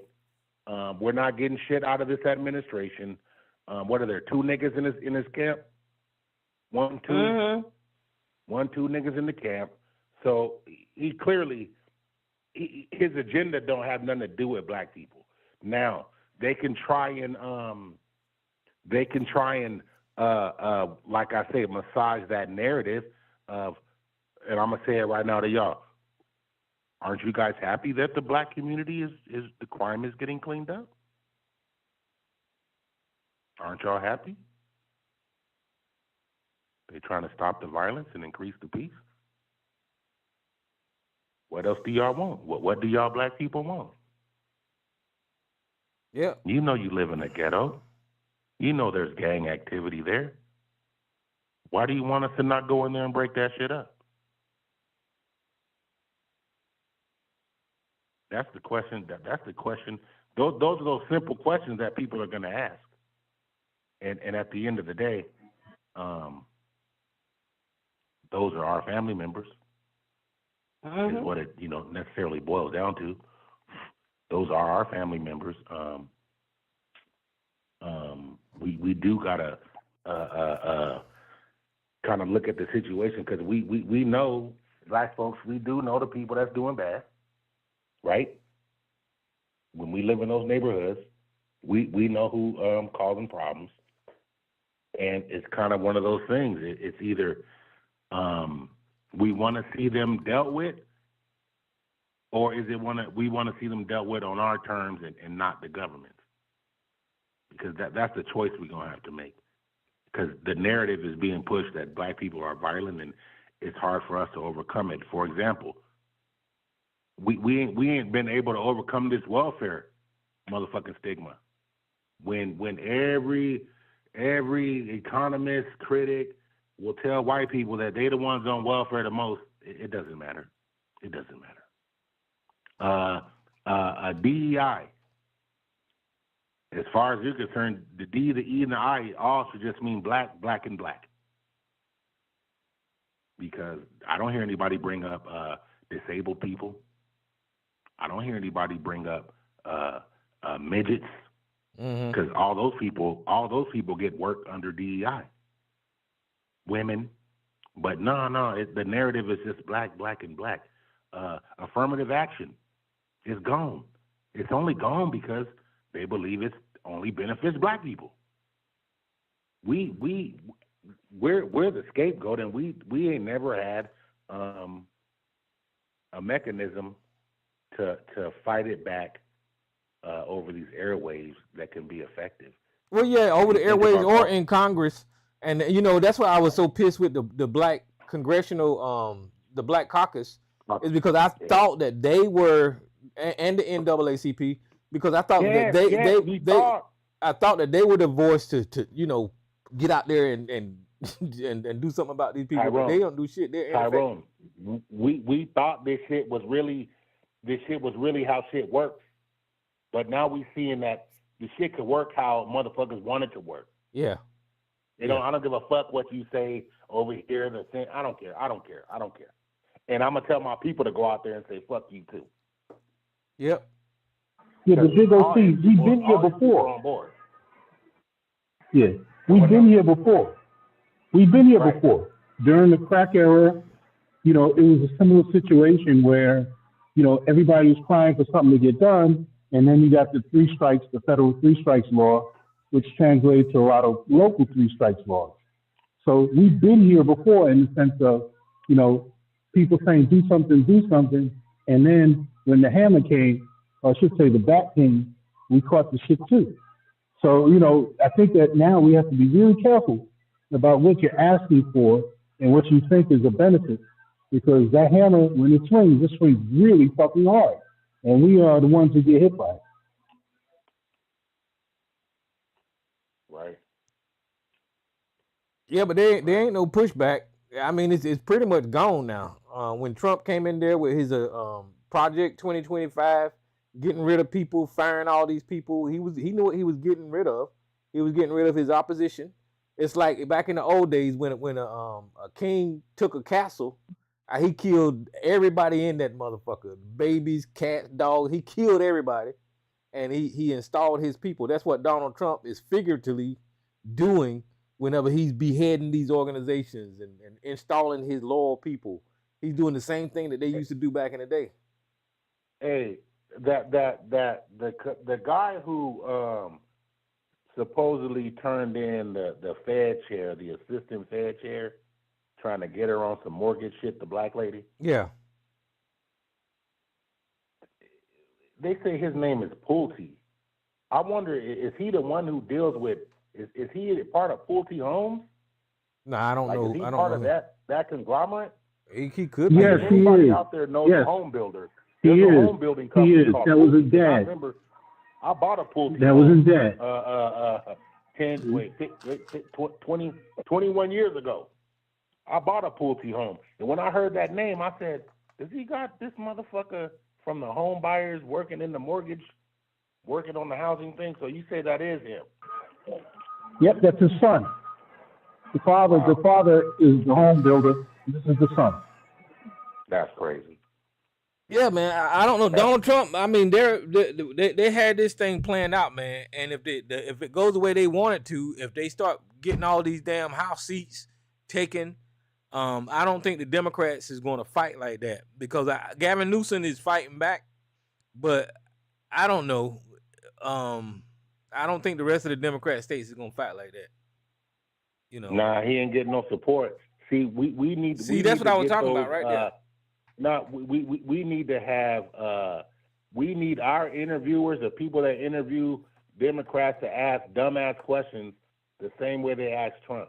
Stop asking questions that require motherfuckers to be thoughtful, to have to think about it, and give some answer that may get them in trouble. We need 2-word answers, simple shit. Yeah.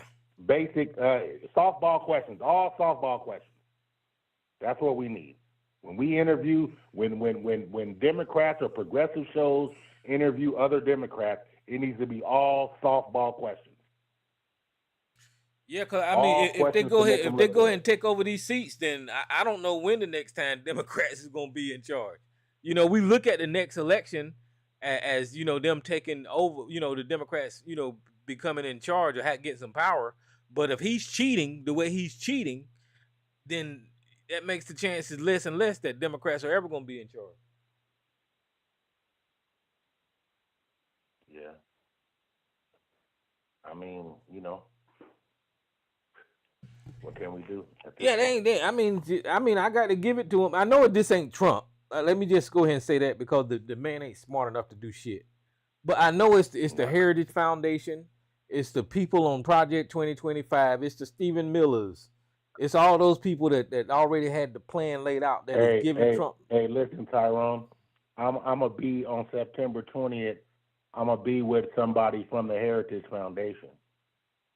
Oh, you are? I'm gonna ask. Yeah, I went to high school with a cat that's from the Heritage Foundation. Oh, He's wow. been in the Heritage Foundation for about 15, 20 years now. Mm. And I'm gonna be around him on the 20th, and I'm gonna ask that fool some questions. Well, you think he's gonna be straight up with you? Yeah. Yeah, we knew each other as kids. You know what I'm saying? Mm-hmm. So it ain't there ain't no reason for him to blow smoke. But don't give him no softball. Don't give him no softball questions. Nah, I ain't. Yeah. I'm gonna ask some more stuff. He's not from Indianola, is he? Is he from Indianola? Nah, he from out here. And ain't nobody black, Joe. Okay. You know ain't nobody black in working there. No, I know. That's why I said. Yeah, no. I know somebody from Indianola that's kind of wrapped up in that too, and he's white, so I used to work with him. Yeah, ain't nobody black. Nah, he from out here. He moved out there. You know, he always been like a little politician. You know, he was since high school. You know what I mean? So yeah. Black folks need to I don't know what the hell black folks need to do. All we can do is go along for the ride right now. That's it. Because our people that have power and really on our side. You know what I'm saying? 'Cause could you imagine if Clarence Thomas was on our team? Yeah. See what I'm saying? Well, shit. People high up. People that don't have power, people that don't have power ain't on our side either. You had a guy on the phone that said he's American. We got the Umars running around. We got the FBAs. And, oh, man, I mean, you know, shit is more sprinkled now than it's ever been. Who said they ain't American? Who you talking about? Joshua? I didn't call any names, Tyler. Well, I did because I was curious. They changing up the FBA shit, I heard. Them people are clowns, man. I heard Tariq on Vlad say, "Oh, it's about a land too now. Being black in the land you come from. You got to be born here." Yeah. What was the name of them What was the name of them people that Brother Polite grew up in? The Wugabis or whatever the fuck. the Nuwapians. Yeah, that's what Tariq trying to do right now. Then that's what it sounds like. He's a Nuwapian. He trying to do like Dr. York. Be from this country. He trying to be Dr. York right now. He gonna go get him a land and build him some pyramids and shit, I guess. Those folks are full of shit. And Umar out there begging for money again. It's ridiculous. Black people on social media. A little change. I mean, it's a way to make money that ain't illegal, Tyrone. It is. You know what I'm saying? It's he know how to work it. They know how to work it now. Like, no. What it really is you ain't gonna never run into Umar. No. And you ain't gonna pay. You ain't gonna pay to go to an event to confront him. So, and most people ain't gonna do that. No, you're right. So they found a niche. They found a niche and they know how to work it now. I ain't gonna lie to them. I give them credit for that. But it just makes the people that follow them look. It makes our community look bad, I believe, because you got people going out carrying their message and fighting with people, calling themselves FBA and all this kind of bullshit. Man, we Crips, it makes us look real bad. Tyrone, we Crips and Bloods and Vice Lords and GDs and we're everything. So we're gonna be FBAs. We're gonna be Pan-Africanism. We're gonna be all that. You know, there ain't nothing wrong with Pan-African, but the way Umar going about it, it's fucked up. I don't know what else to say about that, because the whole idea of the African diaspora coming together, there ain't nothing wrong with that. But you know, don't allow Umar to take that over and say that he's the one that's in charge of that shit. You know. Well, the thing is, we need to. While all of this is going on, because I feel like Charlemagne the God, and I'm still making excuses for Umar. The black community need to get rid of them types of people. Point it out, even if we got to turn them over to the white man, because they're taking advantage of us. That's what they're doing. They're taking advantage of us. And then people need, especially like Umar Johnson, whatever criminal, whatever kind of foolishness he got going on, get that man. From preying on our community and taking advantage. He needs to be in prison. Yeah, there's laws against what Umar is doing. There's laws against what Umar doing. So they and right. Tariq Nasheed is grifting and preying on the community. Now, that he did anything that's criminal, I don't know. But we need to call these people out, banish these people from the community. We can do that. We can do that, not just be worried about what only white folks do. We can't banish nobody. What I mean by banish, no support. That's what I mean. Stop giving them money. I'm just saying. Stop giving them money. They always belong to the community if they black. But stop, if enough people get on the right track and tell the other people to stop giving them money, and we can definitely have Umar ass locked up. But see, listen. Umar or Tariq was just on what show with about 8 goddamn parts to it? What show? Vlad.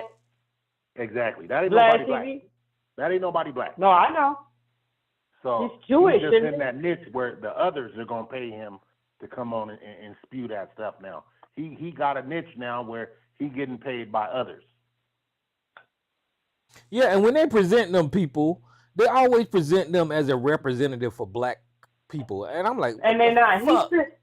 I know he's sitting up there with red bottom shoes on, talking like he. I mean, and it's just peace. It's Jesus. And Umar looked like desperate, sweaty, musty muskrat, and just still begging and just still continue. And you have some people still, because who all was taking it like Mark Lamont Hill, who I have a lot of respect for. When he was talking about Umar the other day, he had 2 other black men on his show. And Umar is a whole trail of his grifting and things on the community. And then for you to say you're going to go light on him, and maybe if he had help, he could get the thing. It's stuff like that. No, we need to stop this. You know, these people are piranha in the community. Don't just stop that. Can we get on one accord on that at least? Jesus. Yeah, I mean, the guy's a fraud, and I mean, it's obvious. And then when you're right, when you have people like Charlemagne and other platforms and Vlad, you know, giving these people cred, I mean, it legitimizes That their you keep it, bullshit. they keep it, legitimize it, and keep it going. That's the whole thing. When you know these people are the grifters, and you know they're praying and stealing during a time when all our community heads need to be on sharp, on tight, and then you got this going on. He's not. And I saw this white dude did a video on Umar Johnson. I don't know who the hell he is. Somebody was playing it on, somebody who I follow was playing it on their platform. And he ended with, "It's sorry, this is a terrible thing." And he had all of the information. If he can get that little bit of information, probably somebody he never followed. But he was like, if he could get that information, he ended it with, "I'm sorry." He said he was going to build a school for black children. I feel bad for the black community that they were taking advantage of. And he went on about his business. Then you got people from our community still trying to give him a chance. That I think he needs help. And Umar's not opening no schools, especially people like that. When Mark Lamont Hill, you are a professor, you are a doctorate, you know what it takes to own and operate a school. You know this.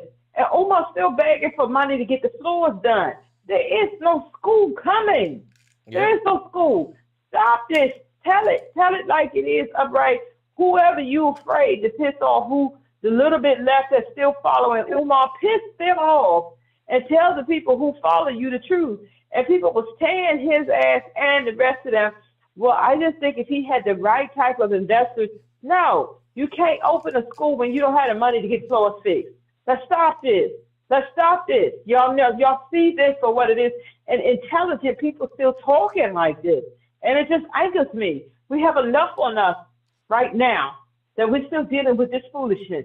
He needs to be in prison sitting next to the people from Trump administration. All of them do. But our thing is, our community, we don't want to go hard on our own. And then they continue to be pariahs on our community. Just like Puffy. Everybody was against Puffy, then all of a sudden, free Puffy. Y'all just want to be victims. My God. My goodness. Yep. As many people as that man has screwed over. You just want to be victims. No. Yep. We can at least admonish these people and don't support them no more. I love my people, but we sick in the head. Something going on here. Yes. I agree. I agree. Definitely wrong. That's not it. Tory, they free Tory. And all kind of, no. These people are saying, let Tory do his time, and when he get out, let him get, what do you call it? If he was to get out anytime soon, while Trump is president, he probably would, because Tory Lanez needs to be deported back to Canada. He'd be all right over there in Canada. He'd be just fine. Mm-hmm. Over in Canada, when he get out service time, deport his ass back. That's one deportation. So he's in jail for the Megan. Behind. He's in jail for the Megan Thee Stallion. Y'all know he shot that woman, but because she's a woman, and a lot of women be free Tory. Everybody looking for any kind of thing. Free Tory, free Puffy, free R. Kelly. What is wrong with you people? You supposed to want these pariahs gone from around us so they can't take advantage anymore. Let's don't do this, people. Because it's like if they white, then everybody is just down on whitey. White. They're how they crooks to how they criminals. Yes, I'm in agreement with you. I want them locked up too. But if people are preying on our community and hurting people, and R. Kelly with young people and children and all kind of stuff like that, and Diddy out here that took advantage of so many artistic people where they could have been doing things for their families and stuff. People don't care because they not white. What the hell? No. That's not the way to be. I want them locked up, sitting right next to the white ones. And then maybe people in our community, even though, yes, crime, our crime, the bulk of the crime that black people is because of economics. Now, I think anybody probably would agree with economics. But, I mean, people out here doing things like that, you don't want these people. I don't care if they get out. Somebody said that not too long ago. I really don't care if they get out. What are you talking about? This man has ruined a lot of lives. Are you kidding? Because he's black. It's like you don't care. But when white folks do something, is.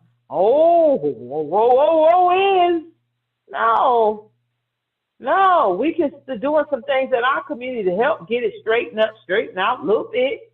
So if we can get the country turned around, we can have a life. We ain't doing like nothing. These people just we ain't doing nothing. We ain't doing shit. Black people are scared to do anything. Yeah.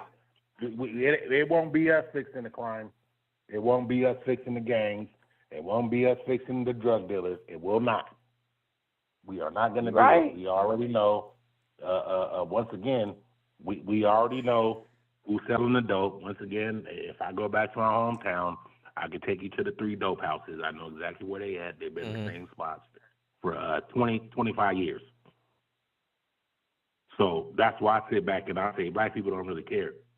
You know, they just some people going on with their lives and no, they know how to they doing their thing. They pretend like they care when they get their talking points, and then they start screaming, "Oh, Democrats and liberal." They be mad. They ain't doing nothing for you. Yeah, most people in the hood don't even think about that shit. You know what I'm saying? They don't, and I do, and we, but a lot of people do. And vote the couch. Vote the couch. Don't vote. Your vote doesn't matter. That angers me. So many people in our community, like they were saying, the uptick has started with these podcasters following Nick Fuentes and shoveling that crap to young boys and things like that. It's just they got them to turn away. Trump is literally instituting racism in this country as he released military in black areas and he dismantled fucking black history. Black people ain't saying shit. You know, I ain't heard one reparation. Ain't heard shit. Yeah, I ain't heard black people come together and act shit from this White House. Yeah, see, Tyrone, what about the Black National Guard? The Black National Guard, what is that?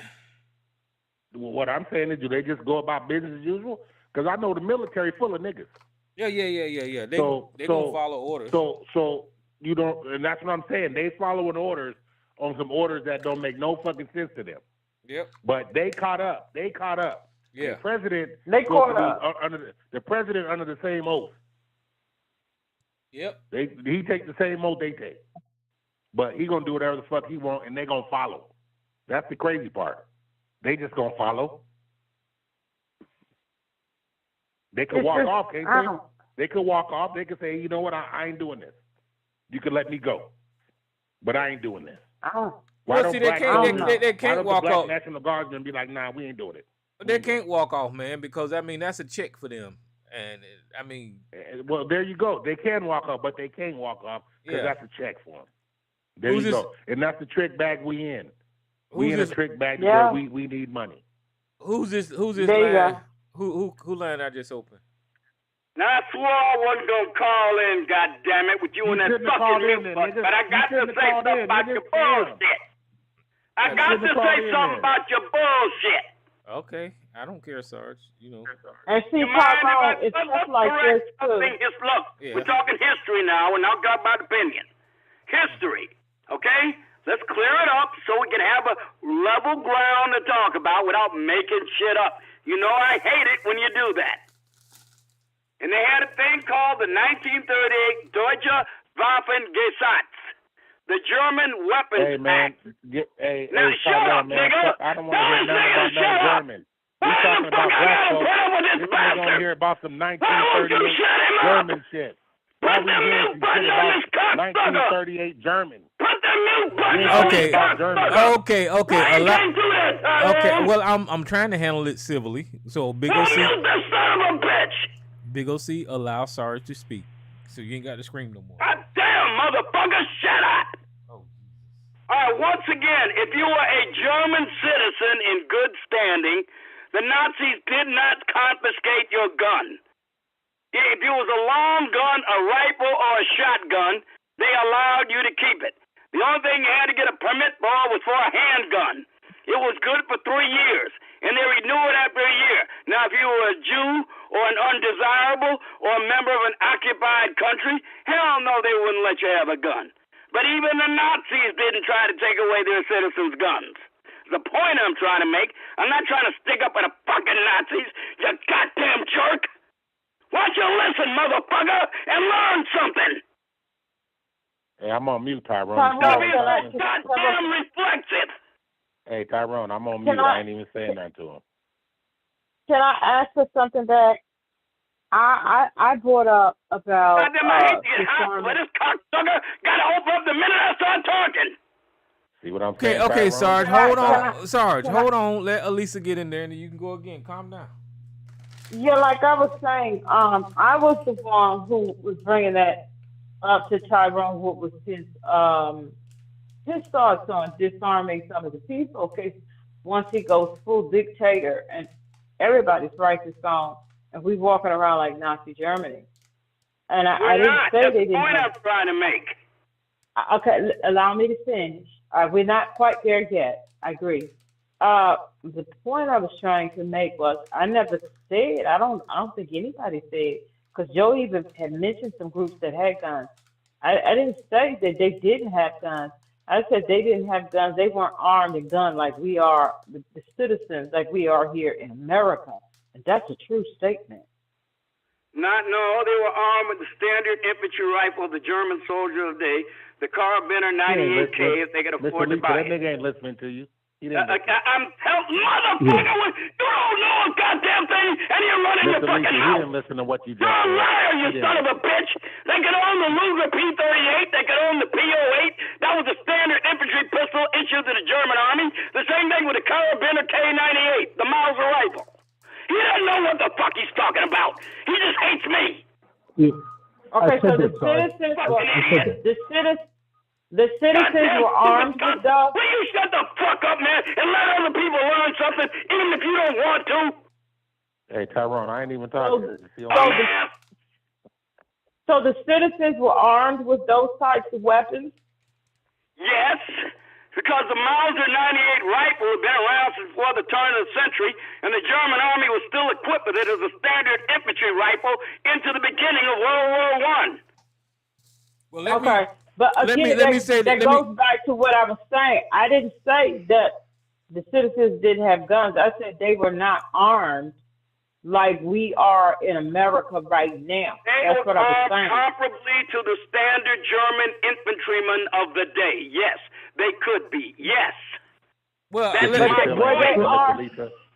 armed like we are? MG-42s and MG-34s and MP-40s, but then again, most German soldiers didn't have it either. Do it in sign language for Mr. And then all the households, did they have just about every household have handguns?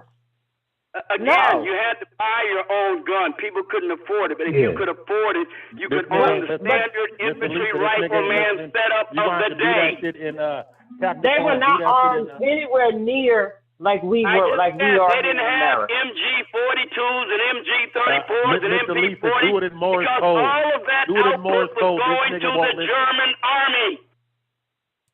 Okay. But the other weapons, yes, they could. Hey, Sarge. But they weren't. Sarge, did they have as many guns in Germany as we do here? They don't have as many people, so no, they didn't have as many guns, but they were comparable to the United States. Saying. No listening ass nigga. I said they didn't have as many. They only had a population of 80 million, but comparably number-wise, they were not that far off. Okay, so listen, please don't cut me off. When you first started... Will you listen, goddammit? Will you listen and wait your fuck? Take the wax out your ears and get rid of your goddamn hatred and resentment of me. Okay, so when you first started talking, and please don't cut me off, you said that the Germans confiscated some people guns and they allowed the people Jews! Okay, not German citizens in good standing. Okay, let me finish. You said that they confiscated some people guns and they allowed others to keep their guns. Enemies of the state, people they classified as enemies of the state, whoever they were, particularly Jews. Sarge, I don't need not you. Citizens in good standing, no. Sarge, I do not need for you to reiterate my thought. I need to complete my fucking thought. I'm trying to make I don't want you to shut the fuck up. So see, this is why I mute you. Understanding. This is why I mute you. Because you won't let me speak. So shut the Because you don't seem to listen to what I said. I didn't say they confiscated some people's guns. They act like it was indiscriminate. They had a specific policy. That'd be some people, Yeah, right? for some people. That'll be some people. Damn, man. That'd be some This people. You is want to be close tonight. specific and quit being so damn vague. Okay. Listen, I'm not gonna make my point. So y'all can go ahead and talk. But this motherfucker ain't gonna let me talk. I mean, I know you just like to be contrarian, as you put it. But I kind of said that earlier, Sarge. He said that's okay. He said that. I'm not But I arguing with never you, said- Joe. I think you understand the basics of it. He doesn't, and it's like other people don't want to get it. They just want to be contrary to me, especially that fucking big OC. No, no, it's not other people that didn't want to disagree with you. I never said that they were all disarmed. I said they didn't have guns like we didn't. They wasn't heavily. No, there's not as many citizens. No, they didn't there. have a Second Amendment, so there's that. We have a Second Amendment, and But it the point was, unrestricted before 1934. Listen to the this. point was they were not heavily. The citizens were not as heavily armed as the people here in the United States are They were heavily armed well today. enough. No, they weren't as heavily armed in the United States. So that's true. Finally. It was God different damn. armament Finally. because the Germans are avid hunters. Avid hunters.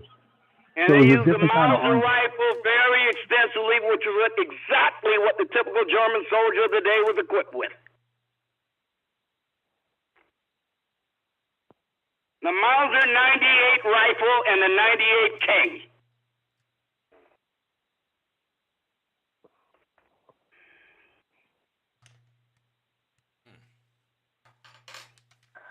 But I still say, if they were as heavily armed as we are, as Americans are, things might have been a little different. That was my only point. If we move, because They we're went along almost with there. it. The reason they didn't want to resist it because after he restored Germany, he restored the Rhineland to Germany, and then he conquered the Sudetenland, and then he occupied Munich, and then he started rolling over France. The German people were all on board with him, so they weren't interested in opposing him, no matter how many guns they had. He had No, the they were people in not his all. back. They were not all on board. The overwhelming A majority. lot of them The were on board overwhelming until. majority were with Hitler. But the thing is, once they saw the turn, and then a lot more restrictions No, came there down. was no mass turning against the German government. I didn't even say in the mass last days of turning. war. That's not true. Once they saw the turn and more restrictions was put down on them, then you start having a more dissent in mind. That didn't mean that the people was out protesting. Hell no, they wasn't going to do that. Brown shirts would come gunning down in the streets. But their dissent and different things, they started to turn. And that's a true fact. But even during the last days of the Third Reich, they weren't disarming the German people. They were, in fact, handing out machine guns to the Volkssturm. No one said they were Anything but disarming disarming them. the Why Germans. you In fact, keep, they were arming them more heavily than ever because most of their armies had been defeated by that time, by 1945. no one said they were disarmed. You don't have to keep using that word. The whole point was they were not as armed as we are here in the United States. And because we're so heavily armed in the United States, We have a Second Amendment. we have a Our Second country Amendment. was founded, one of the catalysts for creating this country was an attempted gun confiscation on April 19th, 1775. We literally killed 80 British redcoats who came to try to take the powder and the cannon and the shot and sent them running back to Boston. Now, our country, they don't have a tradition like that in Germany.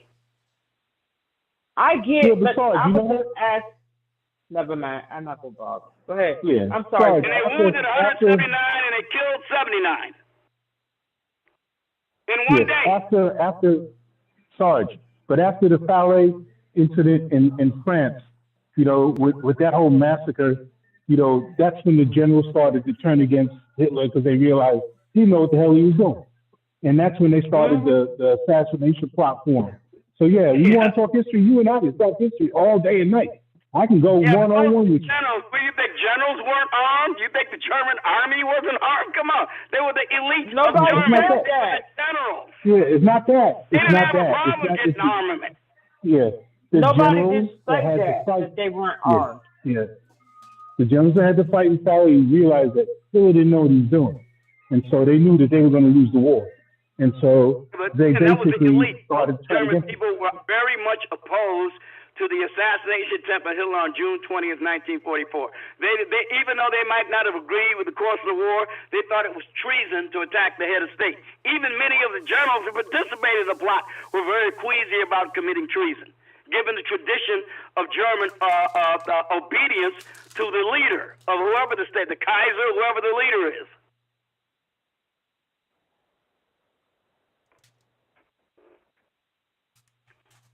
It wasn't like this great big cabal like you had during the French Revolution or something like that. I mean, it was a small cabal of German officers who decided to go against Hitler. And believe me, they knew they better not fail because they knew they were all going to head for the chopping block because they were enthusiastically executed by their colleagues when they failed.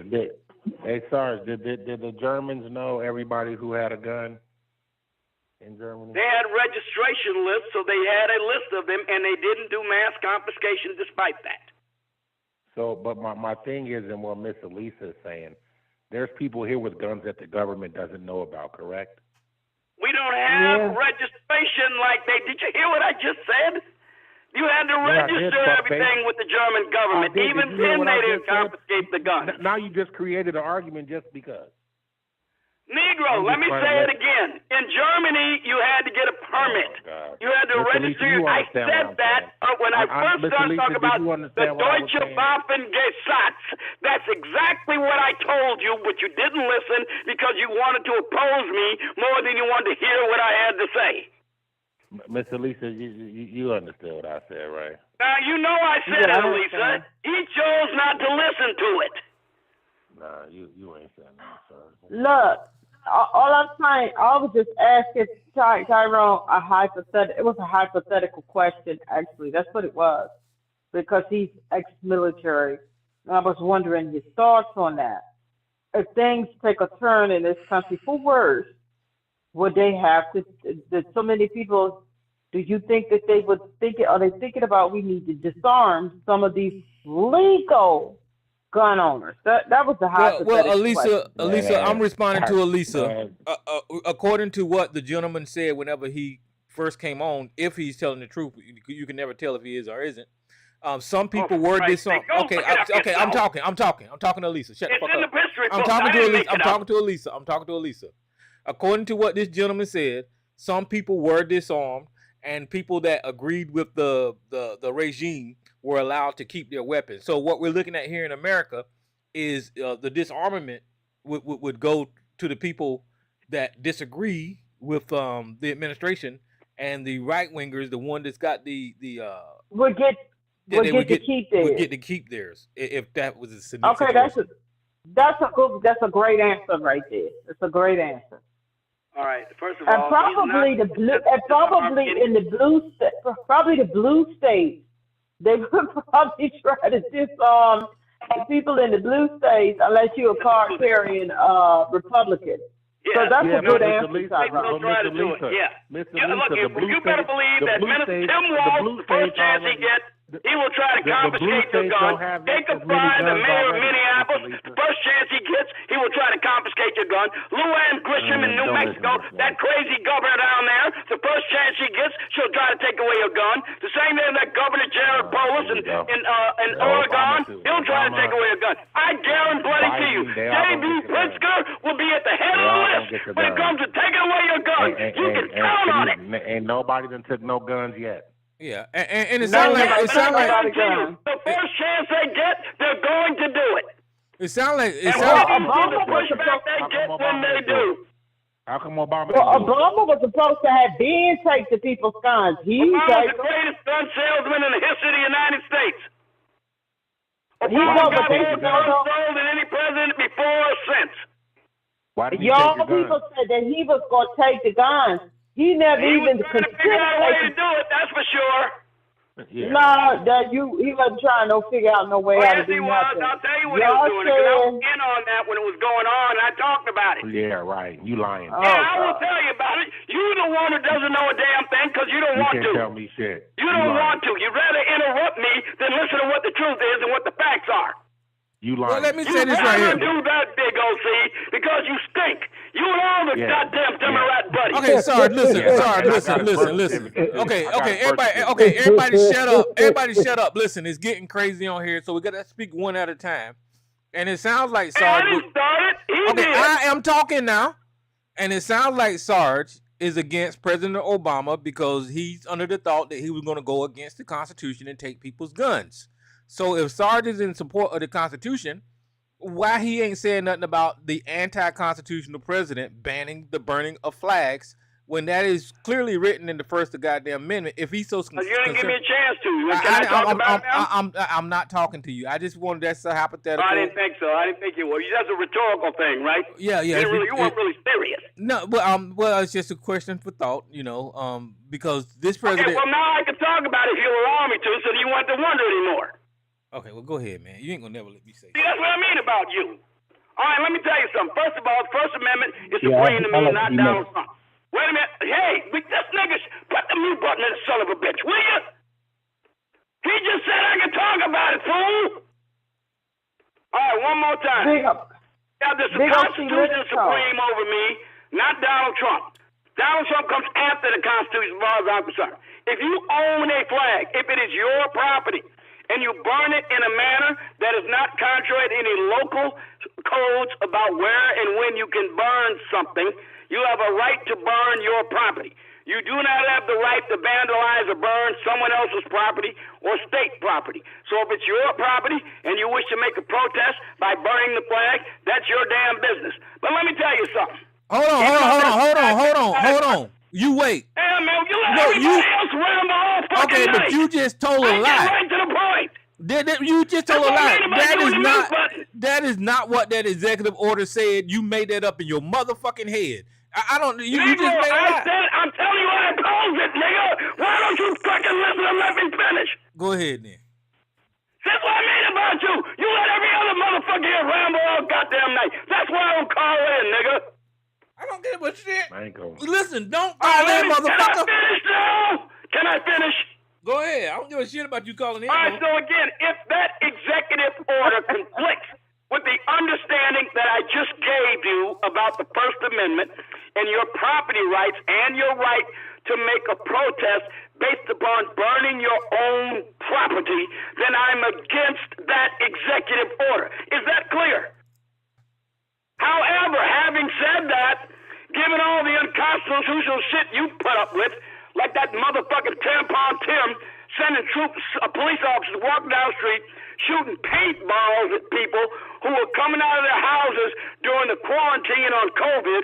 They come out in the porch, and this motherfucking governor got his cops shooting paintballs at them to make them go back in the house. You know what? If Trump does some shit like that, I ain't gonna raise a peep, even though I'm against it. Okay. You didn't say nothing about that, did you? Okay, because that's a deflection, and nobody's talking about that. You want to talk about other things than the unconstitutional executive order. That's exactly what I want to do, and I just did it. Thank God I did. You want to talk about other things. Right. You want to talk about other things than the unconstitutional executive order against the Constitution that President Trump and I just said. I think it's unconstitutional, and I oppose it, and I mean it. Okay, well, so you're telling us that you oppose Donald Trump's executive order on flag burning. You want me to say it again another way? Because I'll be happy to. No. I can say it a dozen different ways, and I'm opposed to it. It's unconstitutional. If it's your property and you wish to make a First Amendment protest by burning your own property, you've got a constitutional right to do so. I think you're a piece of shit if you do, though. Well, then that should allow you to think that Donald Trump do not know what the fuck he's doing. And he do not know the Constitution. You know what? I'll forgive him that one little thing when he put down no murders in D.C. for 2 goddamn weeks. Okay. Getting rid of illegal alien invasion at the border. You know what? I'll forgive him 1 or 2 little mistakes. Go ahead, Elisa. That's not true. Somebody, some Negroes in Southeast D.C. shot and killed somebody dead a few days ago. They just not reporting on that. Oh, we got And one somebody death. else is- Okay, he's a failure. No, hey, got one person dead, he's dead. He's a failure. And that's not the only murder that has gone on. Yes, those two. Was it 3 or maybe 4? How many is it? The point. How many? The point. Tell me no, how what we I'm failed. Okay, if you let me finish, I didn't say anything. Let me Sarge, just will say. you let her finish? And Bowser didn't talk about marriage. You talked about carjackings. What the hell? The thing is, what I'm talking about. Murder is more serious than carjacking as far as I'm concerned. Women, the amount of murders that has occurred in D.C. since they have had the National Guard and all those people out there, it hasn't changed. If somebody's going to murder somebody, we all know this. If someone's going to murder someone, you could be standing up out there talking to the National Guard. Somebody run up on you and stab you in the throat. Okay. You can't murder stop on somebody the who's street. I'm not talking about murder behind closed doors. I'm talking about murder occurring on the street. It doesn't matter. A murder. Okay, never mind. Okay, never mind. So let me. Murder that occur on the street. Murder that occurs as a result of robbery. Murder that occurs as part of gang beasts. No, there haven't been any murders like that. Okay. Murders behind closed doors. What do you expect them to do about it? Go in the house with a search warrant they can't get? Sarge, listen, brother. Listen. Okay, hold on, goddammit. Sarge, you got to stop cutting people off. Please stop yelling. Please allow people to speak. Please allow people to finish. I know. I should just lay back, just let you say all this misinformation. Hey, you hate this information so much. Just allow people to speak. He's stopping murders Okay, Sarge, in the street. listen, will you shut the fuck line. up? Sarge, listen, shut up. Who's this unknown caller? I'm trying to open a goddamn line here. Big J here. I gotta say something about that flag burning. Come on, Big J. Yeah, what's going on? Now let's talk about this flag burning, right? We know what this flag burn is about. It is about targeting people who are pro-Palestinian. That's what this is really about. Because I want y'all to think about it, right? He's going after the universities, these universities that's protesting Benjamin Netanyahu's war against, his genocide against the Palestinians. So this is a roundabout way to go after the Arab community and the Muslim community and everybody else who are pro-Palestinian. That's what this is really about. And because those, that's a good point. Right, and because though. That's an excellent point. Right, and because those people have a problem with Benjamin, because people have a problem with Benjamin Netanyahu and everything else, and people burning the American flag, and he also, I don't know, and Sarge ain't telling you this, he made an order where you can't receive government funds if from FEMA if your city and town does not trade with Israel. If your town and city is part of the boycott, just like what happened in San Marcos, Texas. I'm gonna keep saying the name. San Marcos, Texas. You might want to read that up what they did about, because they don't want no contact with Israel. So they're punishing the city of San Marcos, which is in Hayes County, Texas, by the way. He's doing that. So people like Sarge, they're not talking about that part. They're not talking about that part. The flag burning is more about targeting Arabs, it's more about targeting Muslims, and it's targeting people who are Hispanic during the ICE raid. That's what this is really about. But but people around here, they don't think. The Trump supporters, they don't think about things like that. Because it's really targeting other people along. It is not them. Okay, that's what this is about. And there's something else was said too that really caught my eye. Or what somebody said, it was another topic. And speaking about Washington D.C., the president has every right to do that in Washington D.C. because it's a federal district, so he has every right to do that. But to sit there and say, Chicago, we're going to go up to Chicago, we're going to go up to Baltimore. I'm going to say it again. Anybody can go to Fresno, California. Fresno is more violent than Chicago. How come he ain't going to Fresno? California? How come he ain't going to Omaha, Nebraska? How come he ain't going down here in Alabama and Mississippi? You know why? Because those are red states, and those are red cities, and those are run by white people. And Fresno, California, is Asian. There ain't no niggas over there. So all this is, black conservatives like to talk about these sorry ass black mayors and these sorry ass black leaders of the quote unquote chocolate cities.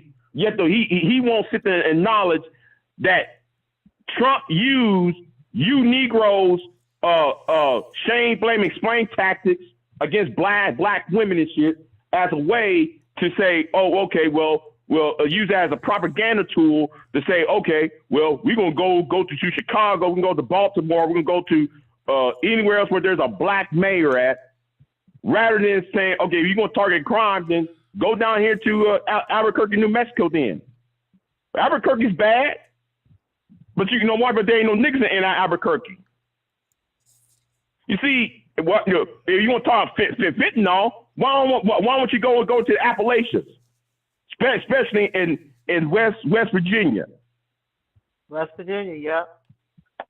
You see, it's these talking points that got to die, and a lot of these black conservatives, and I'm gonna say this, a great pushback is coming from after these midterms are over. People getting really tired of the black conservative because they say the same shit over and over again, and not sitting there acknowledging this is a racial issue. This is a sneaking around racial issue and religious issue rather than making it about an American issue. How can y'all claim about liberals being quote unquote being woke and liberals doing racial identity politics when y'all do racial identity politics with Benjamin Netanyahu? Y'all do racial identity politics ignoring the plight within West Virginia, the plight within Mississippi and Alabama, and the plight over there in Omaha, Nebraska.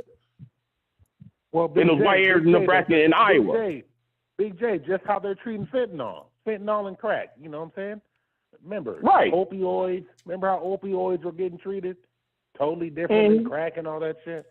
That's all dealing with the people that's on fentanyl. White folks were falling out from fentanyl and these opioids and shit. That's why that shit became so serious. Other than that shit, they don't care. Right. Well, Big J, to build on what you're saying, I'm curious how these folks are claiming that these troops are doing all of this and that when they have no police powers, they have no ability to arrest. I mean, so what are they doing exactly? Picking up trash. Yeah, nothing.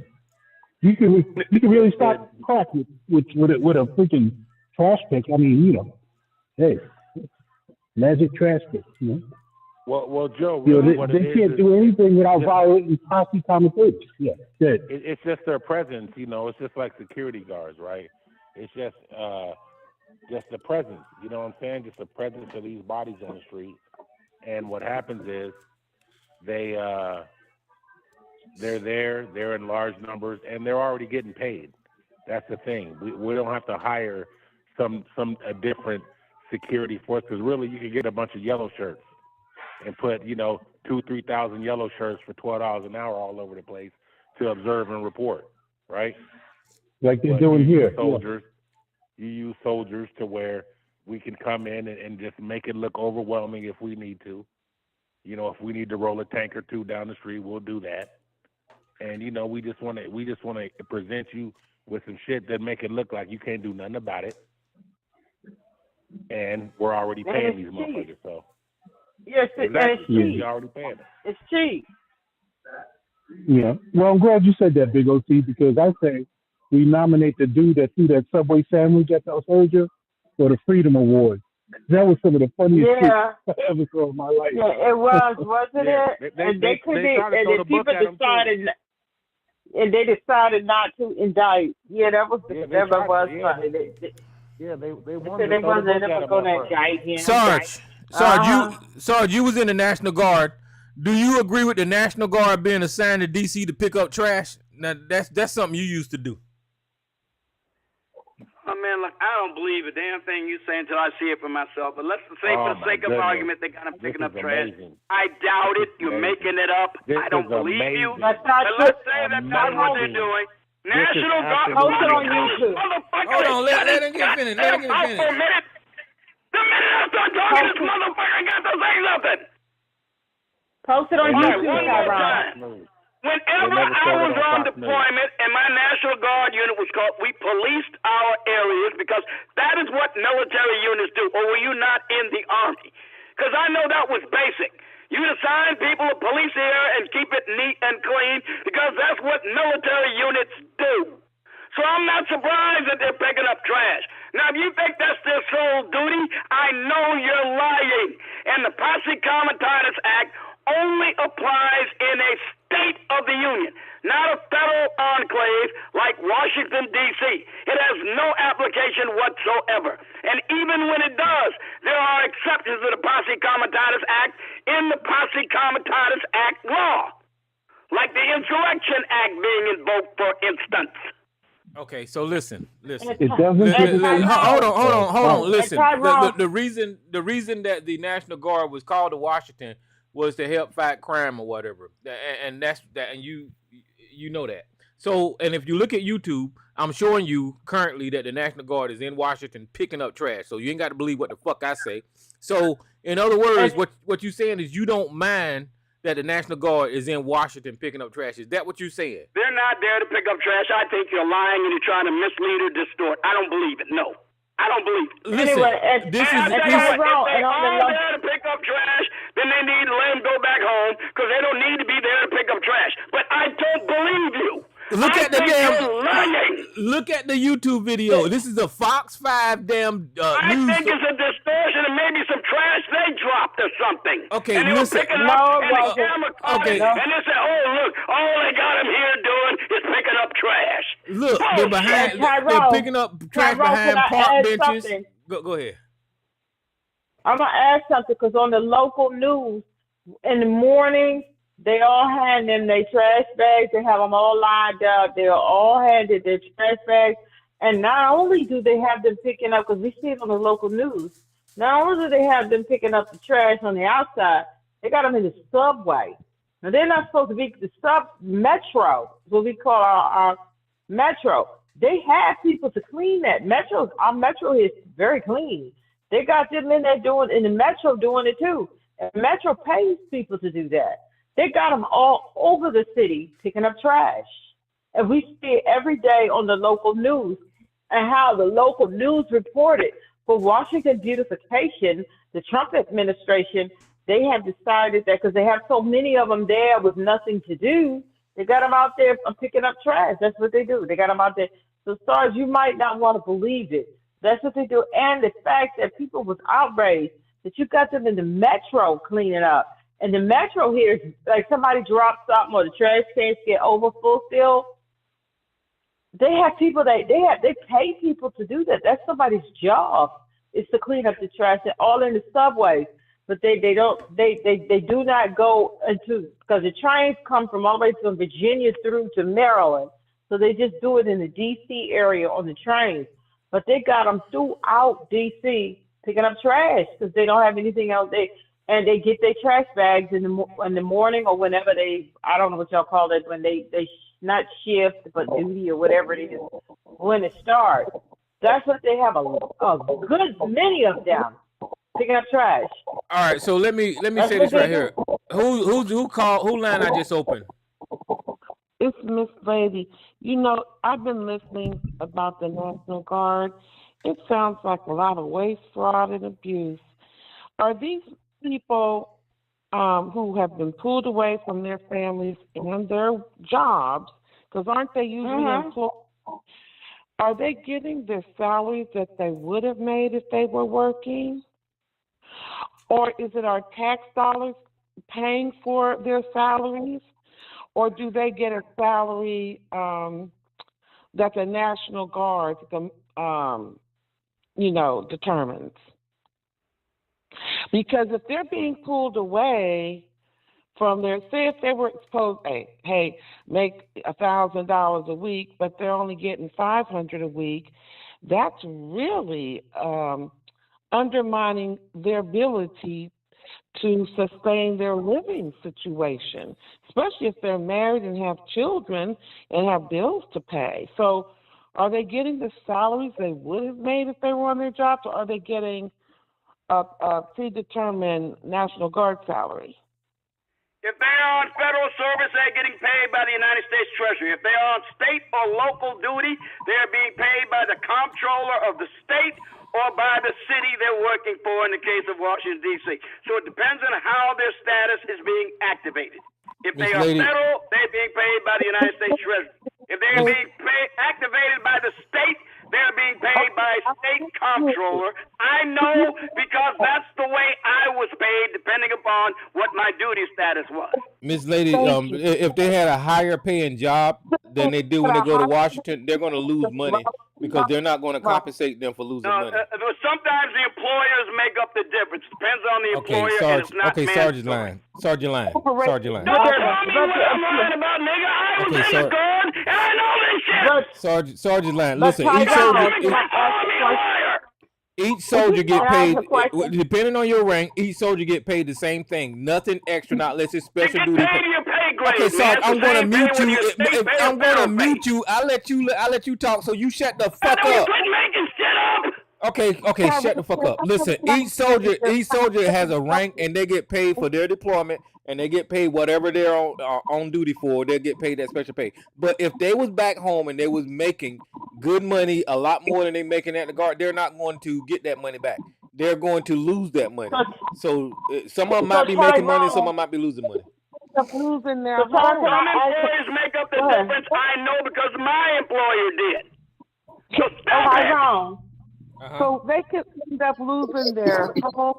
They could fall behind on their car notes. Yep. They could mess up their family situation, their children's tuitions not being paid if they're not making enough money. Right. And so this is what you call waste, fraud, and abuse. You can lump it all because it's our tax dollars paying for them.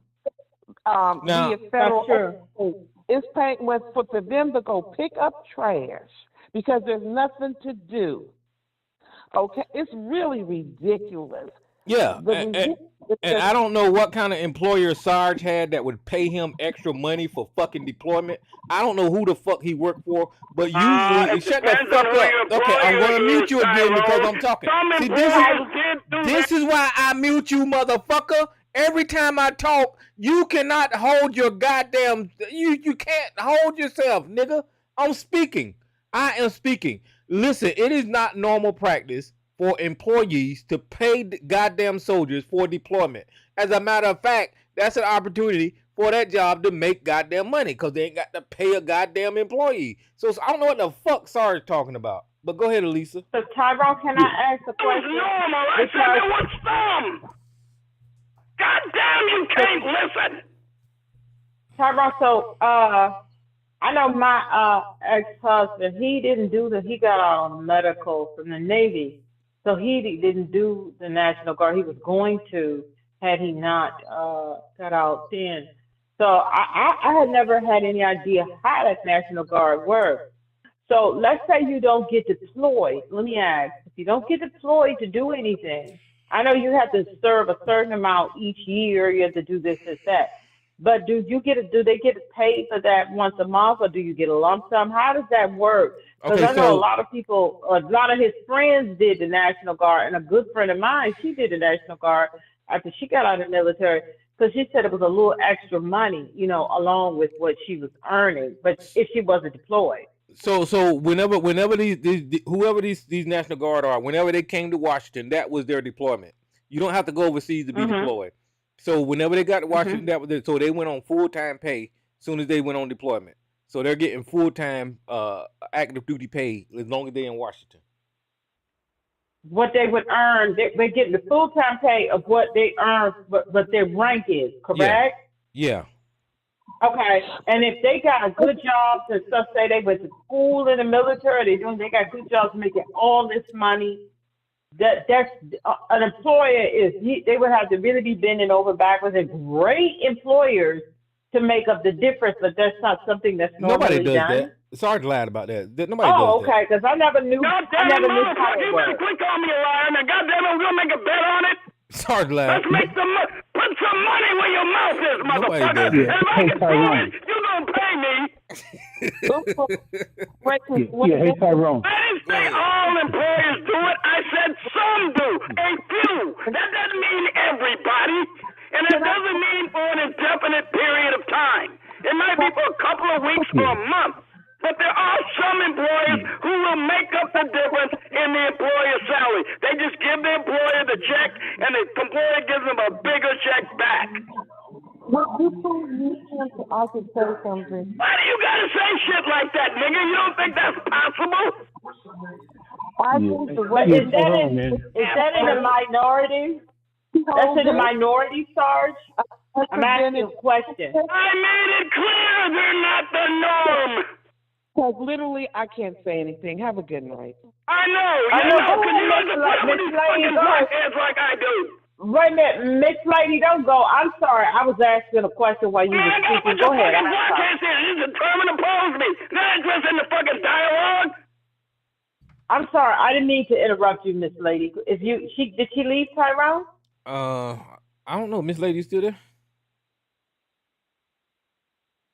Well, Miss Lady, if you're still listening, I asked a question in between, so I apologize for interrupting you. I do. I'm sorry. Yeah, I guess she must have. Again, it is not most employers. It is a few. Some of them are patriotic, and they like to show their appreciation for their guard members. And they don't do it for an indefinite period of time, and they're not required to. It's not mandatory. So it depends on the employer. Okay, so hold on. I'm going to mute you for 1 second.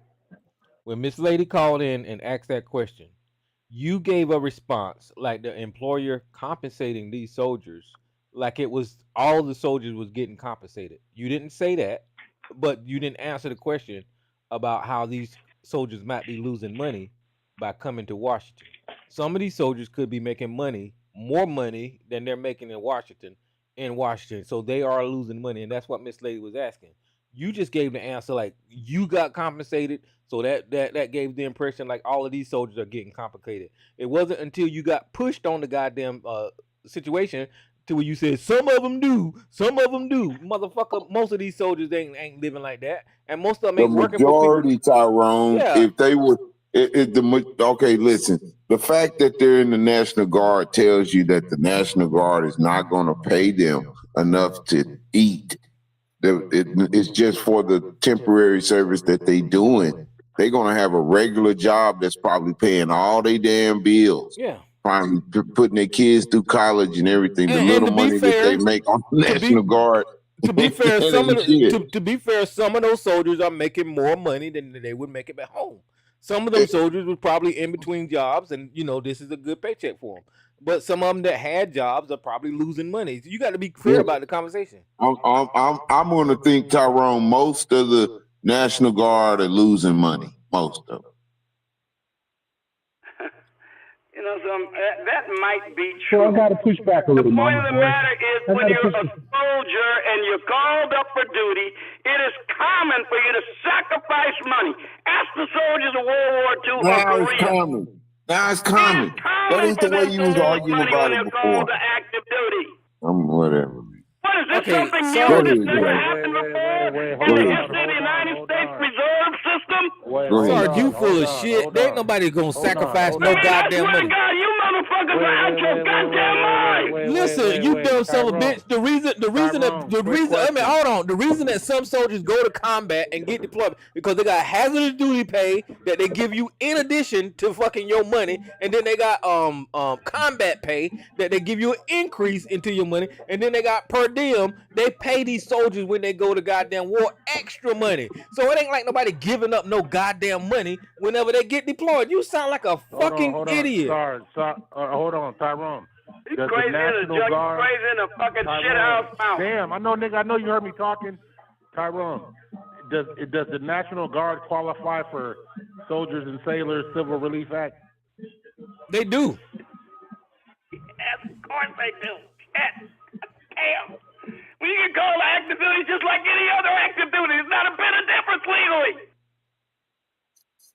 God damn. Yeah, hey, mama's boy. But Yeah, I got to push back on you a little God bit. wants to tell us difference. It's the You don't same. qualify for that if you were already in the military at the time, because you know what comes with going active duty if you get SERA. Because then that's why, like I'm saying, people get lower interest rates, all that kind of shit kicks in for the soldiers as far as what's happening on stateside while they're active duty. I just wanted to know if the National Guard, when they get called to Washington D.C., When they get called on active duty, they qualify for it. But that's only temporary, They though. get active duty pay when they get called up for anything. Federal active duty is federal active duty no matter what the reason is. It counts exactly the same. So let me ask you this, brother. Would you been okay with being deployed to Washington to pick up trash when you was in the National Guard, Sarge? Whatever my lawful duties are, I will do them whether I like them or not. There's all kind of shit they told me to do I didn't like to do, as long as it was a lawful order.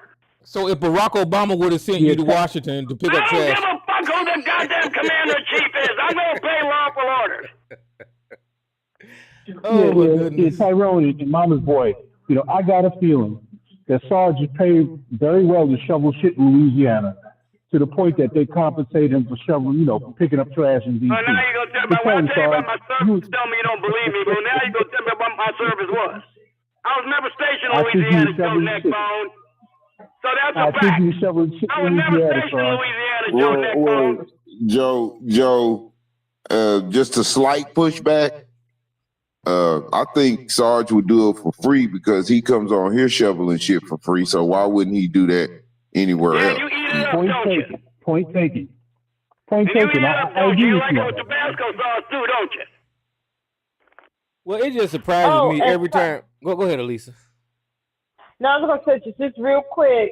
I'm looking at all of the plethora of articles about the National Guard, how Fox categorized it, and Hill, they categorized it. The National Guard in D.C. is now taking on beautification duties. That's Fox and Hill. I know, and the rest of them, MSNBC, The Guardian, the local news, all of them, they said National Guard troops deployed to D.C.'s rape leads, cleared homeless camps, and picking up trash. Mm-hmm. So, but Fox says they're taking on beautification duties. It's just, I'm just telling you what the headlines are saying, sorry. That's what the headlines are All right, well, that makes sense then. Clean up homeless, yeah, that would make sense as part of their duties. I know Tyrone was bullshit me some kind of way, and it turned out he was. I know it. No. When they were clearing out the homeless camps, that was like around last week. Now, in the past, that was like last week or week before last. Now they're not doing that. They're just picking up trash. They wasn't picking up trash when they were clearing out the homeless. To that. I'm not gonna trust nothing. It's not related to that. I'm gonna find out for myself. I guarantee you, I'm gonna look this shit up. I don't trust nothing y'all think. I'm gonna look it up myself. It's not related to that. The homeless. I'm gonna look up myself. I'm gonna find it out. I guarantee you, I will. It's not hard. There's a plethora. So right now, I'll say, okay, let's say they are. Let them follow their orders. Meantime, I'm going to find out what the deal is. But don't you think that makes the military look terrible, Sarge? No. It's not their duty, I can think of a better use for them, but you say terrible? No. Yes, it does. No, I don't. No. It makes them look Sarge bad. said he's going to take a shovel to the problem. I would have a better use for them than that, but no, it doesn't make them look terrible. It does. I Well, don't know. No, that's your opinion. We just don't agree. And what else? Sun's going to come up tomorrow? Hey, Tyrone, didn't a foreign dignitary somewhere here recently say that Trump was a Russian asset? I thought I heard that reported today. Well, I know the South Korean president came on there and got smart with Donald Trump. That was pretty funny. He said he can't wait to see him taking playing golf in North Korea or something like that, and taking pictures and building buildings Yeah, Indians did and too. building buildings in North Korea. Indians said, "Fuck you too."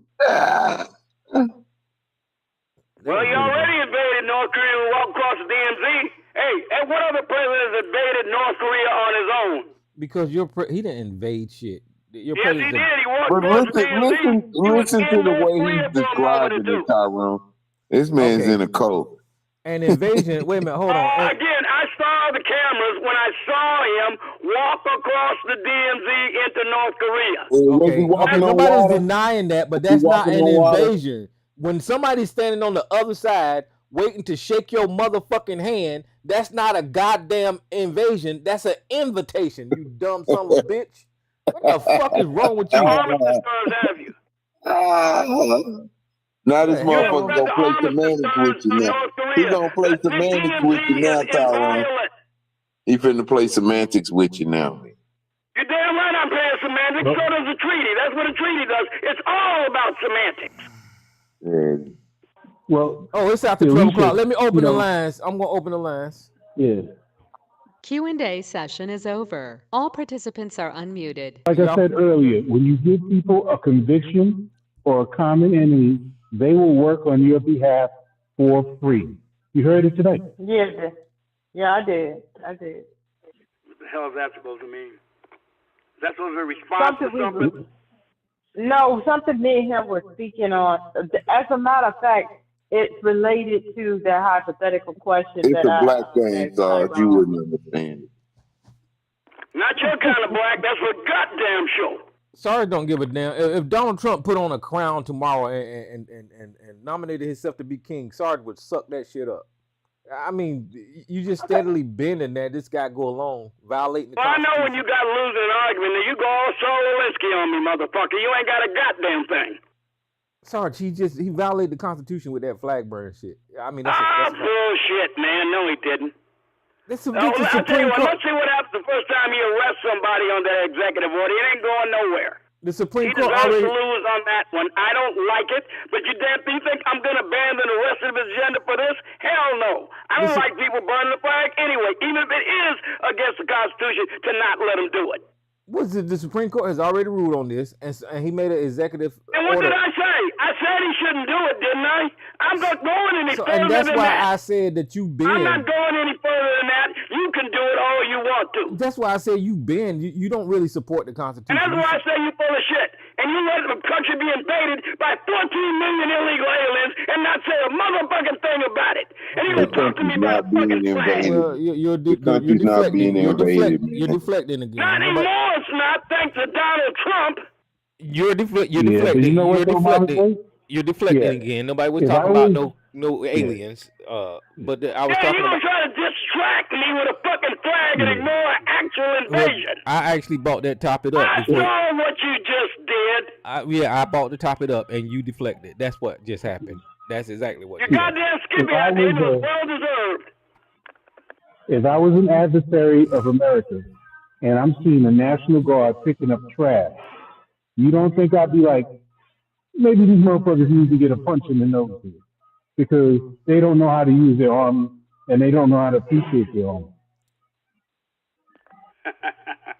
They don't know how to use their army. You ever see what the Red Army does sometimes? You ever see what the Red Army did? I'm not talking about. Now we're going down memory lane.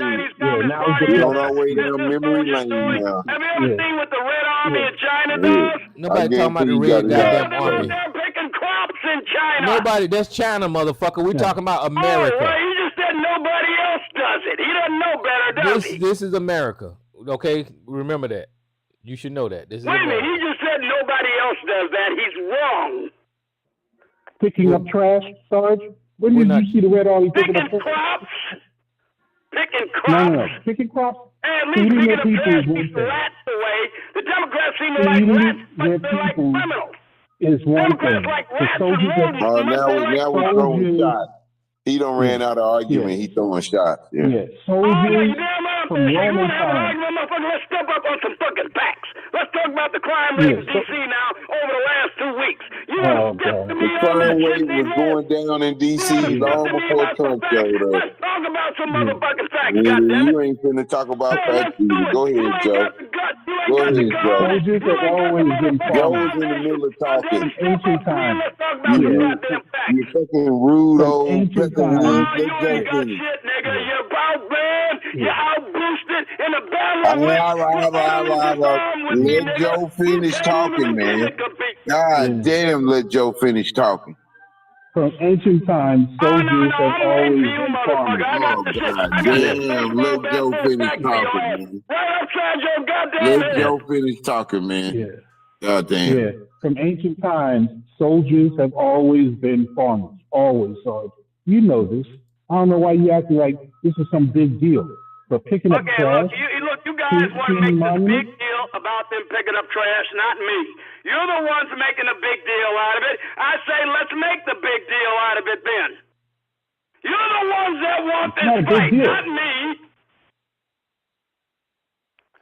Oh, God. It's not a big deal, Sarge. It's about optics.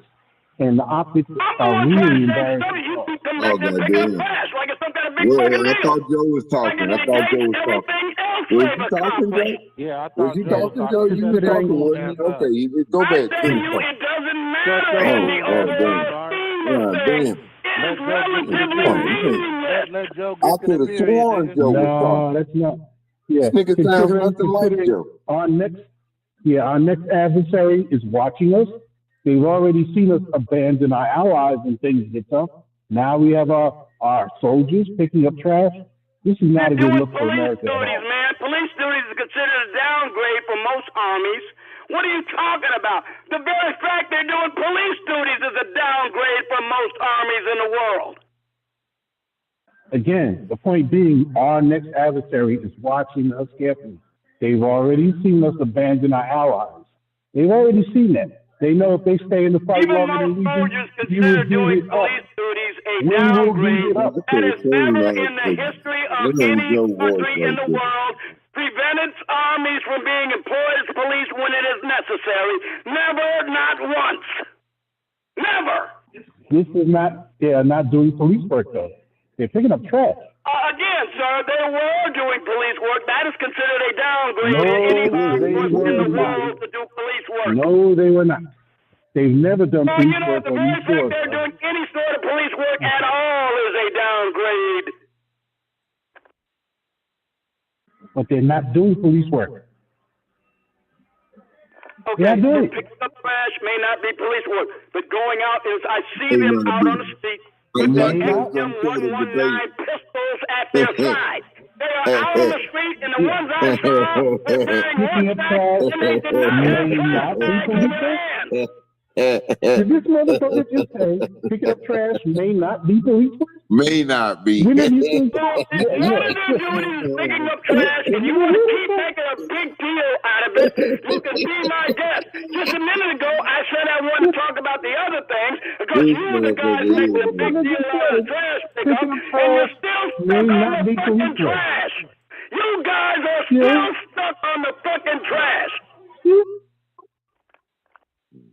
It may not be This police work, motherfucker picking up trash Joe. It may may not not. be police work. It may It not. may not be. It's possible. Yeah. It's possible. Like I said, you guys just want to avoid talking about the real deal because that's all you got. You got nothing on me, and you know damn well I know what I'm talking about. No, we don't. So If you sound said picking crazy. up trash may not be police work, I call that into question. Again, you won't like I stop said, it, will you? Like I said, when you get stuck on stupid, you when, can't let it loose. when you were shoveling shit in Louisiana, then maybe it might be police work, huh? And it never Maybe. stops you just It making may shit be, up when you're Joe. losing an argument because you got It your stock to may trade. not be police When you work. lose May an not. argument, you just keep making shit up and you double down on it.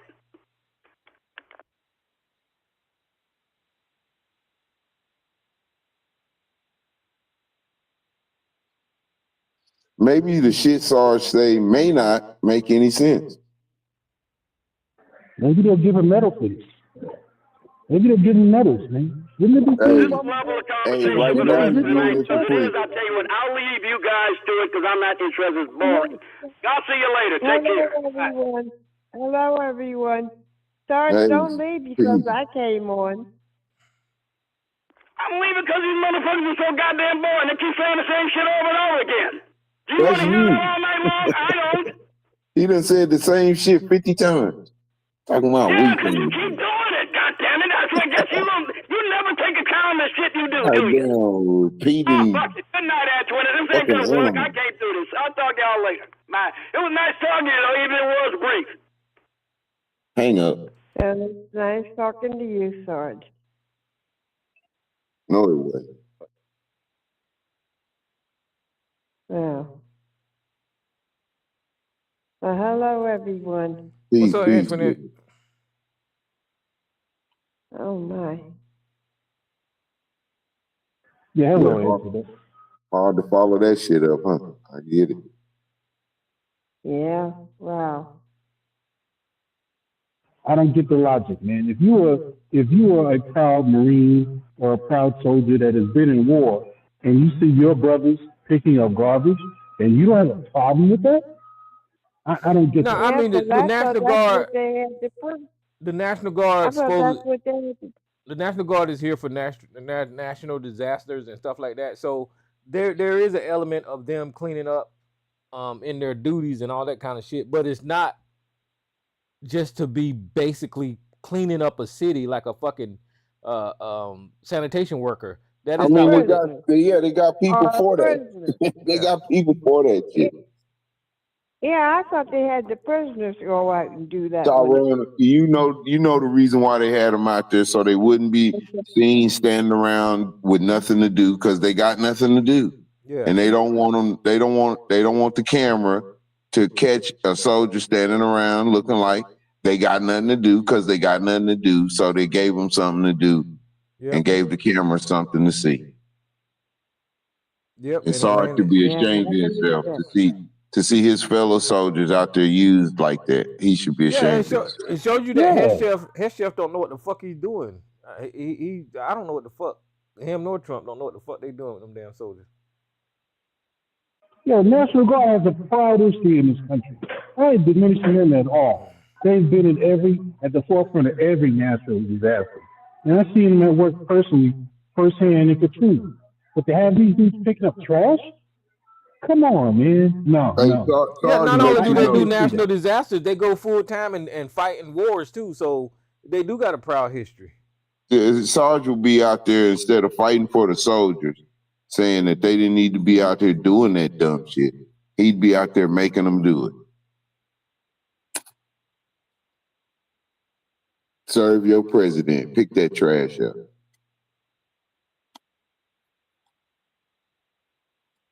I probably would punch his ass right in the mouth.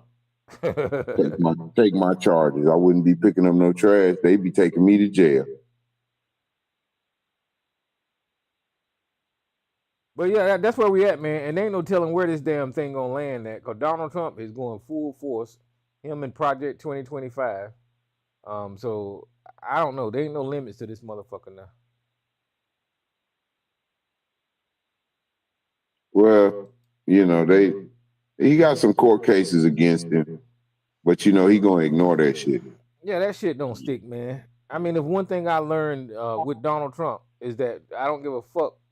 He gonna break the law. Yeah, and the judicial system gonna stand behind him, because they dismissed the payment that he had to pay in New York to Letitia James. They kind of set that to the side. And I was like, what the fuck? That's crazy. Look, the crazy shit is having someone stand there pointing their fingers like they can't do any wrong, and they're supporting this nonsense. It's like they a preacher, but don't look at his sins. Just obey his authority. But motherfucker, you just as bad as me. I was at the club last night and saw you with 3 hoes. The hell you gonna tell me, what I need to be doing in my marriage? And I got you with 3 bitches at the damn strip club where I was at.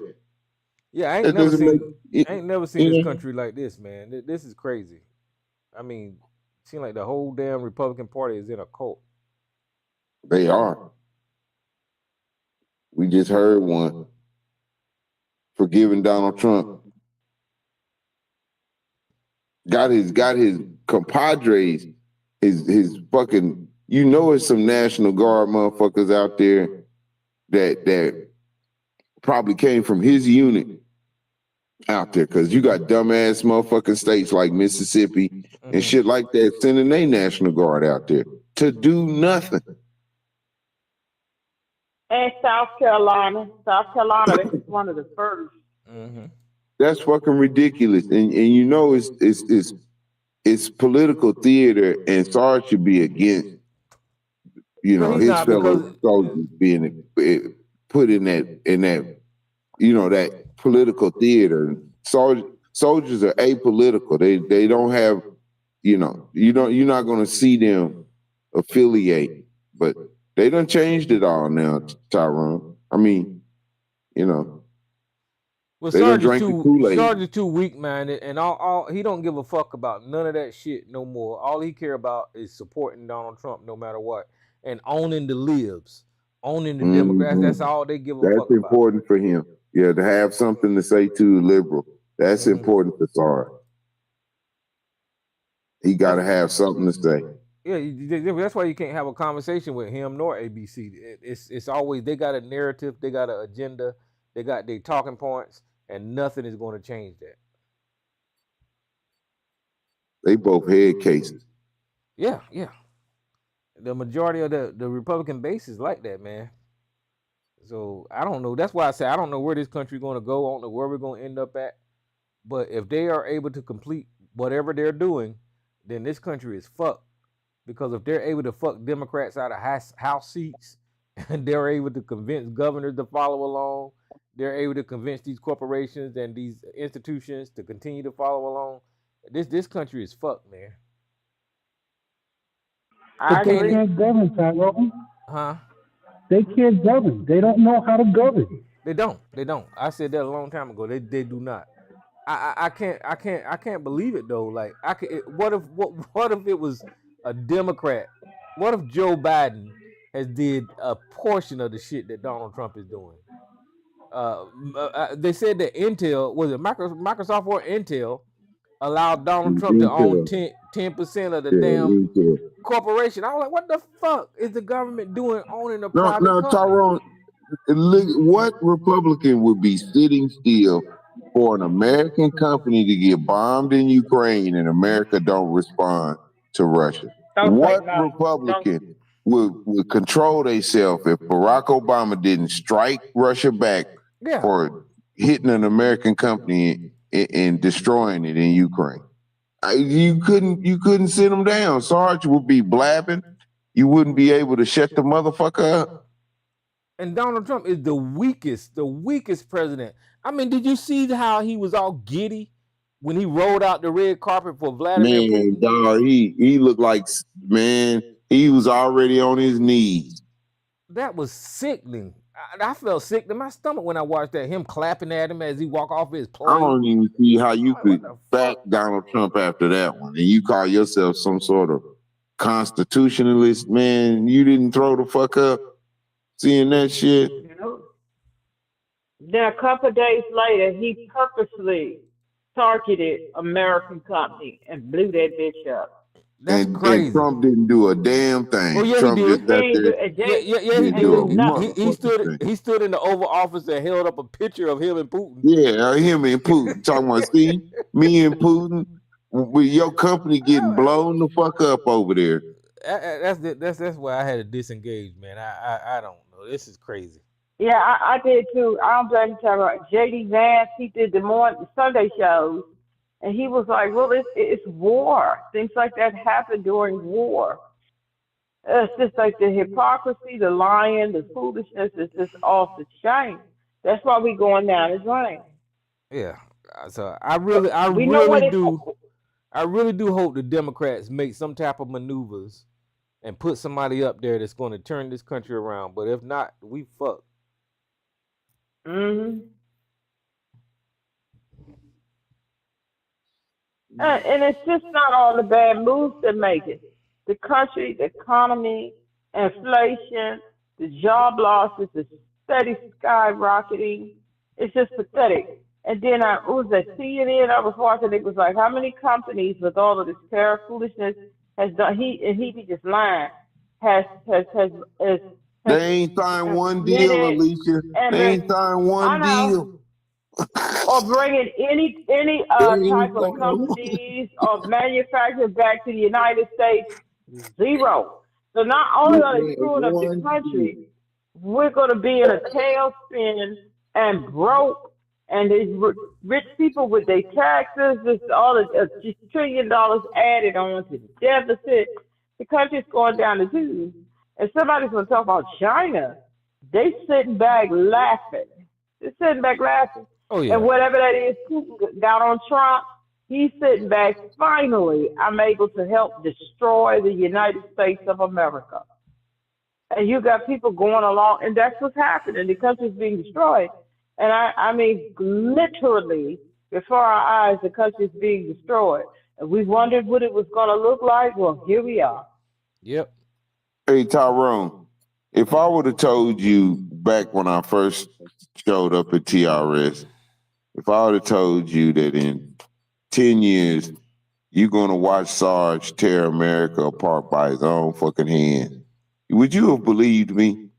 No, not the way he was talking, because he was all about the Constitution and all about the law and all that kind of bullshit. But you know, And the all flag. that was a farce. All that was a lie. You know. It was, and to go along with this stuff, it's just to go along with and make excuses for the stuff. I never would. I thought the pandemic was the worst thing that we were going to go through. We was like, this is crazy when the pandemic. But who would have thought that a few years later we would be seeing the destruction of the country? Who would have thought that this is where we would have been, where we are right now? And that some people are trying to uphold it, make excuses for it. When you know all of these things is lies, the country's going down the tubes. I've had some, no, they're not friends of mine anymore, some MAGAs, black MAGAs. They was like, I made a mistake. And it was like, oh, no, Sherlock, I made a mistake. There's nothing wrong with that. I made a mistake. If you love the country, if you claim you love the country so much, I made a mistake. I messed up. And you don't have to, at this point, it's not about Democrats and Republicans or conservatives and liberals. We're talking about the lifeblood of this country is being destroyed. And all of that Democrat, Republican stuff need to be put aside if you actually gave a damn, and they don't. And the first sign that I realized that them flag waving, carrying people with all in their yard stuff, Tyrone, I asked you some years ago about when some of them, them flag wavers, they was going along, because some people had already been brainwashed. Them flag wavers sitting up there going along with Putin and this and that. All of this is years ago. You remember when I asked you this just look weird. And you said, because they don't give a damn about the country. You said this years, more than 10 years ago.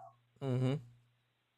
Yeah, and it's coming to fruition now. We see it. I mean, you can't get no clearer than this. You can't get no clearer than the anti-Americanism, the racism, the overall hate, for democracy. It's just right here in your country, face. They don't give a damn. And you was so right. I hate to keep telling you was right. I said, but that don't make no sense to people. They already falling in line. They Putin followers, Ronald Reagan, and them turning over in their graves and different things like that. And that's part of the reason why they really don't care about the country. That's why I say don't cheer for them people that are turning against Donald Trump right now. Them MAGAs. You cannot trust. They still the same motherfuckers. You can't trust them motherfuckers. And you cannot Tyrone, I would have been against Me Too. What I've heard from Sarge back then to see what he is now, you know, this motherfucker savage, you know, compared to what he would have fought for the nation and the Constitution when I first heard him on the line. Now he just sounds like a sellout. Yeah, And he the just sounds military out here picking up trash and making excuses like for a that. sellout now. Yeah, he sound like he done sold out. And looking at us talking about now he sold up. It's crazy, man. I just don't get it. Well, I But wanted to Tyrone, throw I'm gonna something. hold on. Go My ahead. bad. Go ahead. I wanted to say No, go something ahead. Go ahead. because I've heard Sarge on numerous occasions bring up a comment I made about a child with spina bifida way back in the day. And back in the day, I was a little terror when it came to white folks didn't give a fuck. And so I probably did say something fucked up, but I wanted to make this point. Okay, I apologize to that young kid with spina bifida because once I've realized the tragedy of Sarge, I wish that kid with spina bifida a better life than I wish Sarge. When I hear the unpatriotic comments and behavior and bullshit he supports with Donald Trump. Fuck Sarge. It's crazy. It is just crazy. And they making excuses for, and I will keep saying this, they're making excuses for child sex trafficking and rape. Yeah, that's and like crazy. you said, Mama Boy, a couple of weeks back, we see you. We see you. And like Joe said earlier today, they destroying their reputation because that's what they, not just their soul. They destroying their reputation because y'all take it up for the most grimiest. It's just wild. This is wild to me. But like Tyrone, like you said about 10 years ago, they don't give a damn about this country. They really don't. That's just all a show. With all that old flag waving and stuff. You was so right. And I was so green. I accept that. I was green. That's why I asked you. Yeah, they show it every Being day. military. I was them... green and you was so right. I learned a lot of lessons and straightening up from when I found this platform. I learned a lot of lessons. You told me Umar was a crook way back when, and he was right. I was green.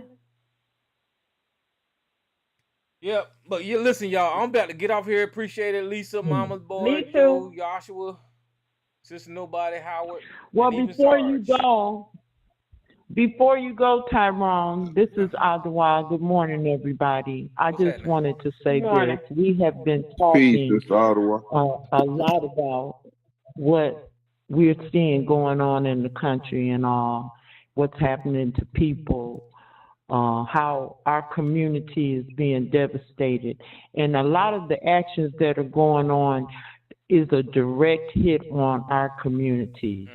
And so I want to ask this, and maybe we can have a discussion around that, is what do we need to be doing?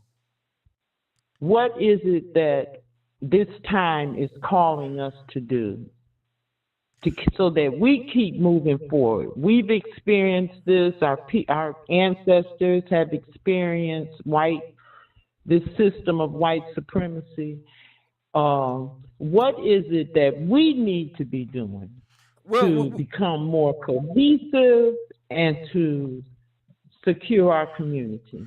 Well, we got a blueprint with our ancestors in the 60s, and we're going to have to be more politically educated and learn how to use this system once we become that way and actually make maneuvers that way, because anything else is against the law, or you can't do it, or be considered sedition. So you got to play within these rules in order to take over and accomplish things for our community. But that's a steep hill to climb in the environment, because we have a lot of people on our own side that is telling us that is not the way. So it's a steep hill to climb, but we got to become more politically educated and get involved and actually do something politically, because that's the only way you make moves in this country with politics. Now I'm going to ask you a question, Tyrone. Education is very important, and now it's time for us to raise our children up in a way that they can get into politics, get into the sciences, get into the politics, everything. where they can counter some of the things that we know are coming down the pipeline. Yeah, that's the only way to do it. I'm in agreement. Yeah, I'm because in that's agreement. you have to fight laws with laws. That's the only way to do it. You know, we can't use guns and bullets. You know, and that's the only way to make moves in this country. And Tyrell, can I add something to her question? I think one thing that we could be doing within the community, along with what all you said, excellent. More people have got to stand together and call out the piranhas and the people that are preying on the community, grifters and fake this, that. We have got to, more and more people have got to get louder about that. We've got to clear them people from our own people from preying on us and causing damage and things like that. We've got to do that, like your Umars and your people like that, because they're causing a lot of damage. That's one thing that we can be doing.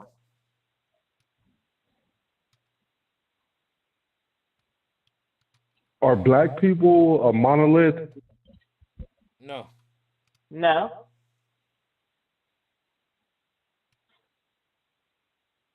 No, we're not. I don't know. It's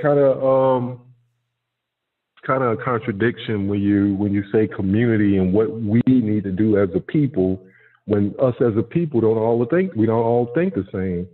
We have different goals. You need an answer to that question. No, Yeah, Anthony, that was the listen. question. Well, see, listen. What? Okay, the question is: black people a monolith? Became a talking point on social media about 7 to 8 years ago, right? So But everybody. I allowed you to answer the question. I didn't. Go ahead. Okay, so everybody on social media started saying black people is not a monolith, right? But when you think about what you're asking there, when you ask, are we a monolith? Are you saying that we move, we think, we eat, we drink, we make moves socially and all the same? That's what you're saying. So what I'm saying is that we're not a monolith because we do those things separately in our own households. But whenever it comes to politics, is what Sister Oliver was asking, you've got two parties. You can either vote for the people that are against you, or you can vote for the people that are for you. So you're going to have to get in line when it comes to politics to protect your own community and vote for people that has your best interests. So that is not a monolith whenever you're talking about voting for a certain party. That's common. That's common sense. Yeah, it's voting for a political agenda, if you will. No, a monolith applies when some black people, they choose not to go with a party. Maybe they're with third party, or so you missing it. I'm just not voting at all. But no, that's what a monolith. We don't. So yeah, you're trying to bunch if you trying to don't bunch vote, a whole group into.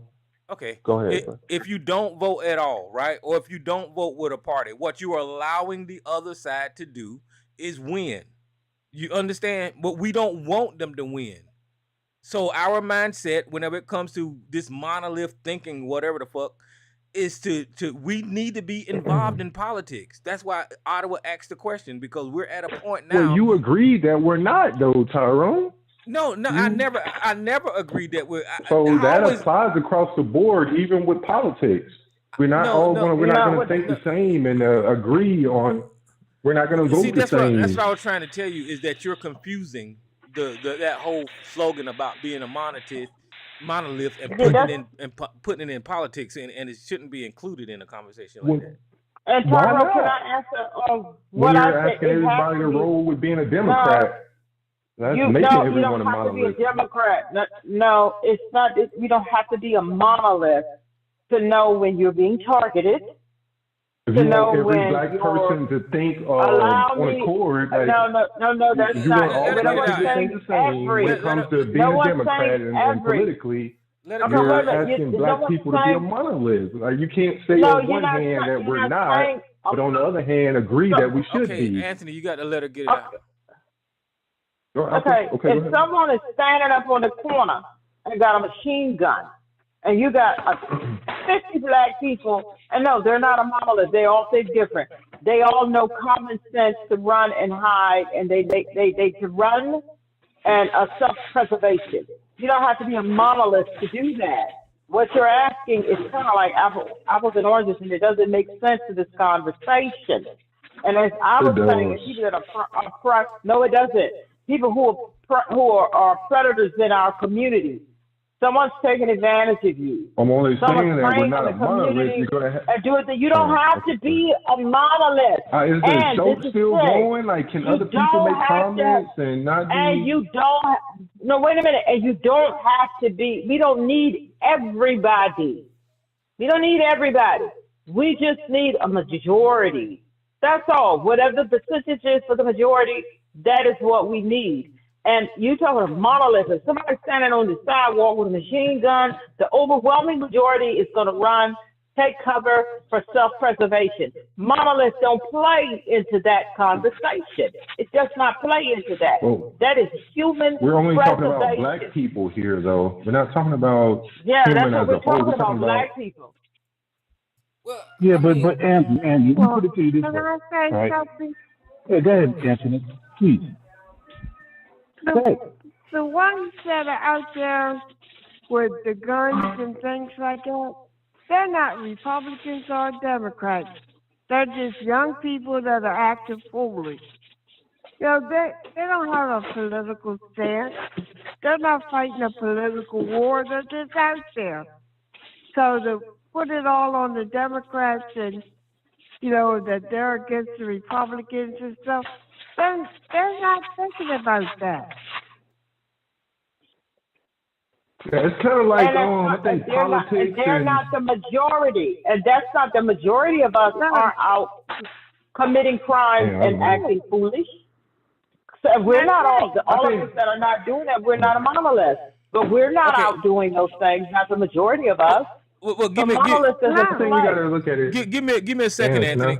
Give me a second. Listen. So, the reason that I say your political decision is not a monolith, right, is because whenever each individual go to the poll, they're voting for what is in their interest. For instance, somebody might vote to not raise the retirement age, or somebody might vote to not mess with Social Security, or somebody might vote for our national defense. There's a whole slew of things that you can find interest in and go to the ballot box, and that motivates you to vote for that party. So when I say when I told Ottawa we need to educate ourselves on civics, that's the kind of stuff we need to figure out. What are we voting for, and what is going to be best for me? What is going to be best for me and my future? It might not be the same thing as you choose. But I can tell you this: if you look at the other side, and they cutting Medicaid and they cutting Social Security, not to vote for that stuff. You see what I'm saying? So you want to vote as a race, and I'm telling you, as an American, that is not how you go to the ballot box. You don't go to the ballot box as a race and vote.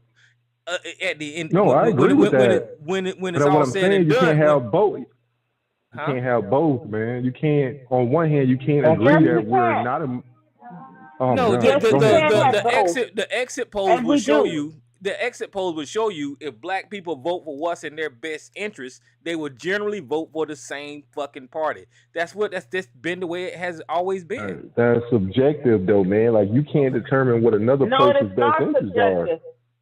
It's not subjective, and you want to know why? No, we're not a monolith. But when we go to the polls, we overwhelmingly vote for the same things that's not going to target our community. Exactly. So that should answer your question. We've been doing that for generations. We overwhelmingly vote. Can Mama go answer my question? For what's not going to target our community, and we're not a monolith.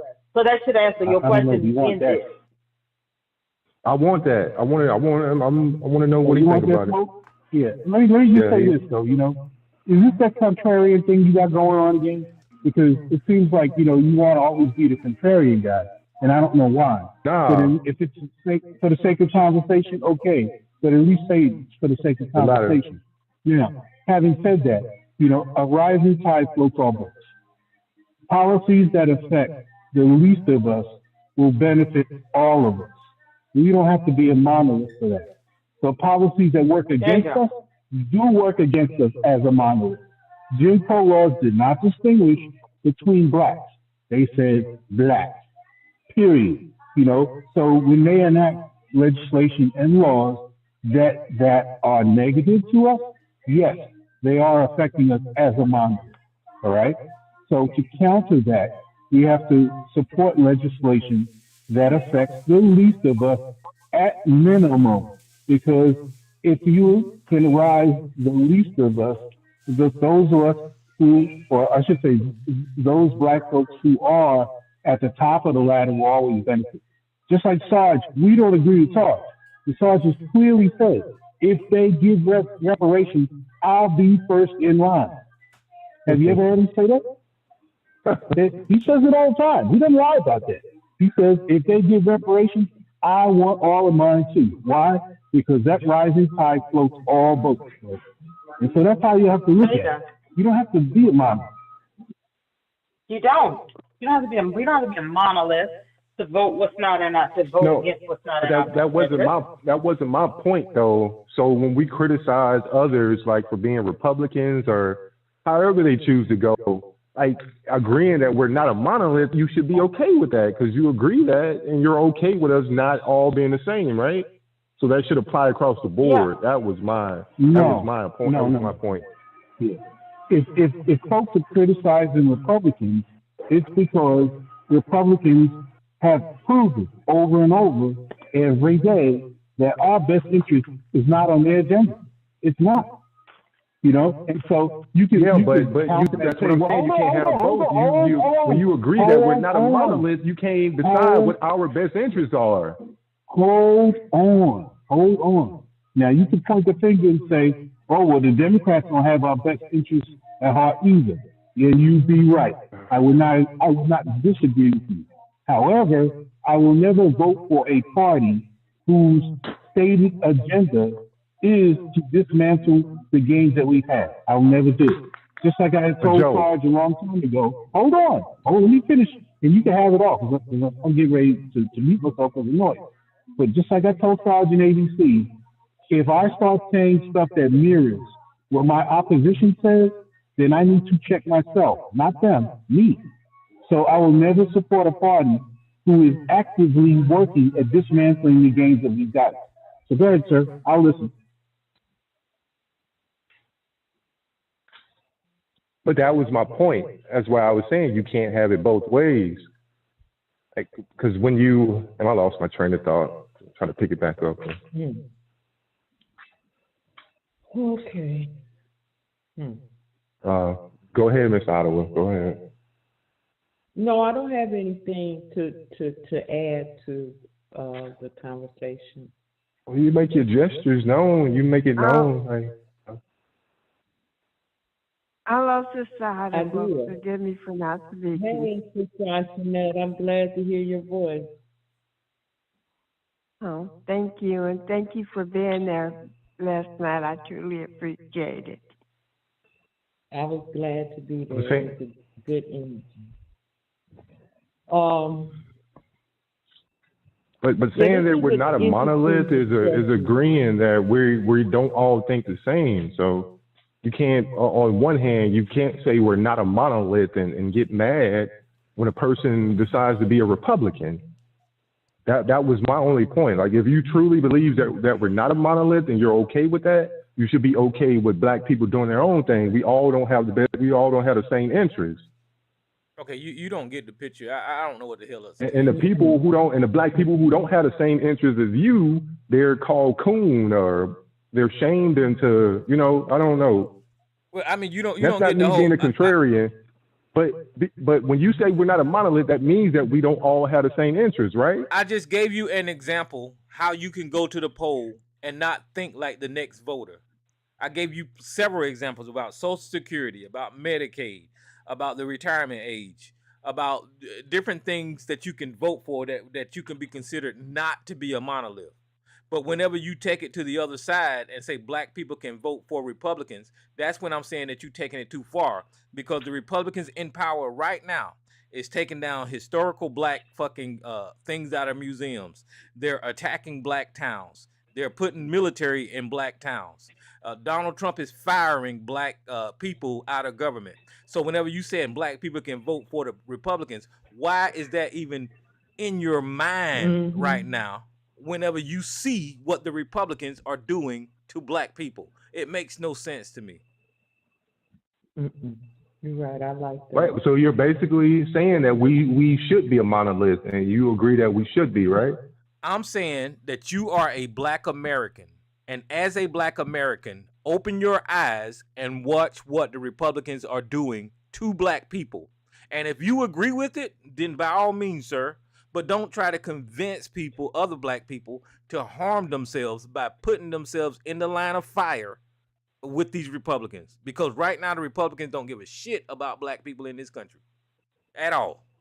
Who's raping you here, Tyrone? The guy who says, okay, I'm going to put some lubrication on it, I'm going to ease it in on you, or the nigga that don't use any Vaseline and ram it in you? Like, which one is screwing you the worst? Now, I don't understand your analogy. I don't understand your analogy. You're getting screwed by the Democrats and the Republicans. Analogy, even though it is kind of weird. That would be my analogy. It don't matter how you're getting screwed by the Democrats. You're getting screwed. They may not screw you outrightly like the Republicans do, but they're still screwing you. Okay, so like regardless if they're going in gently or not, they're screwing you. So historically, so historically, the Republicans had did the Black people the worst, right? The Democrats have a history. The Democrats have a history of opening up social programs, housing developments, and actually giving people access to health care, Black communities. Barack Obama came up with a health care plan to ensure Black Americans was included. So I mean, the Republican. Shut up. Let me finish. So the Republicans came into the office on a platform of taking away the health care. We're going to get rid of the Affordable Care Act. They don't want you to have health care. I don't know what to tell you, Anthony. Your fucking Vaseline and screw-in analogy is just stupid. whenever you can see that what was the a hell great analogy, bro. The whole point is you're getting screwed regardless, man. It don't matter if it's gentle or no, you're not. hard. No, you're not. You are, man. I could talk you into buying something that's worth. I can talk you into giving me $300 for something that's worth $30. Being that I was polite to you, and I still now screwed you, bro. The analogy. Yeah, say for instance, it can go either way. If we don't want to deal with the other one, we can deal with it either way, bro. Like say for instance, you the Democrats are just playing nice when they screw you, bro. Okay, they're talking in your ear like it's gonna be okay in a moment. Stay in one spot. Breathe. Just breathe while I'm screwing you. Okay, well, if that's what you believe, while the Republicans don't care, they just roughhousing it. Like they don't give a damn. They're deboing you. So with your analogy, but both of them are bullies. With your analogy, you like to be screwed rough. That's your analogy, right? I don't deal with no party, so I don't like to be screwed at all. Okay, so why are we having this conversation? Why am I even talking to you? So I'm not a part of the conversation. Okay, I got to be Democrat or Republican in order to speak on this. Yeah, because I mean, you're wasting your time, and you're actually. I'm trying to save y'all, bro. No, you was gonna say it, Tyrone. He's wasting your time. Yeah, and you're probably, if somebody listens to this conversation, you're probably discouraged. There you go, trying to discredit. Okay, I'm not a Democrat. I'm not a Republican. Well, so there you go, trying to discredit. It makes no sense to talk to you unless you have an open mind and willing to be convinced that one side is better than the other. It's just a waste of time. I don't know what else to tell you about that one, brother. It don't matter. Regardless, man. I look at it like this, bro. It's kind of like sports and politics. They go hand in hand, bro. Like, come on, mama's boy. Come on, bro. Like all of my shit makes sense. You just slow and you don't know it, bro. But like politics and sports, they kind of go hand in hand, man. No, not because you say it. No, they don't. As supporters, I go hard against Eagles, and I hate the Eagles. Can you shut the hell up, bro? You just want to argue, bro. Like, come on, man. Like, chill out, bro. Can I speak? You a whole dimwit. So we hear what you think. When you open your mouth, we hear what you think. Can you let me go? You've been going, man. Let somebody else talk. I just came on, bro. I don't have 20 minutes to talk. I feel like you've been talking 3 hours, nigga. Let somebody else talk. Because you don't want to hear me. But I think politics and sports, they go hand in hand, man. You a dimwit, argue bro. amongst each other. Who the fuck want to listen to a dimwit? the players, they hang out together. They go to lunch together. They're cool. This They got the nigga's same gonna agent. continue on with his dim-witted ass they- fucking response. Okay, No, so no, you it can don't, bro. you can use If you politics. listen, bro, you will learn something. You can use politics and sports as an analogy to a certain point, right? But whenever it Yeah, but I'm comes saying to, they all. My point, y'all. You didn't allow me to make my point. Like y'all bang on Republicans, and he bang on Democrats, bro. All of these niggas are cool, bro.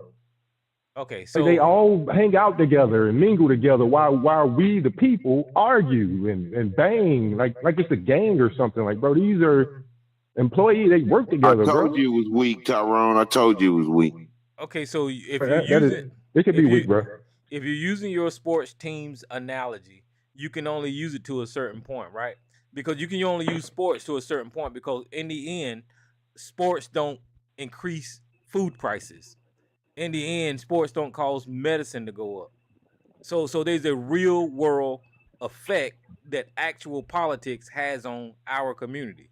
So yeah, you can use your analogy to make certain points, but whenever we're talking about actually going and participating in the system, you've got to look at politics in another in another way because they actually You can look get at it in results. many ways. What I'm saying, politics and sports, like the way we argue with each other all night. You're a Republican, I'm a Democrat. Like we're banging. You can use just that like analogy. You can use that analogy, we're- but like I said, it's to a certain point. these people are cool with each other. I said, Tyrone, it's dumb because if your team wins with this analogy, you get nothing. Right. If your team wins in politics, you get fucking insurance. you get to keep your Social Security. You ain't got to worry about Medicaid getting yanked out from under you. Yeah. Politics actually So make some gas real prices. life shit comes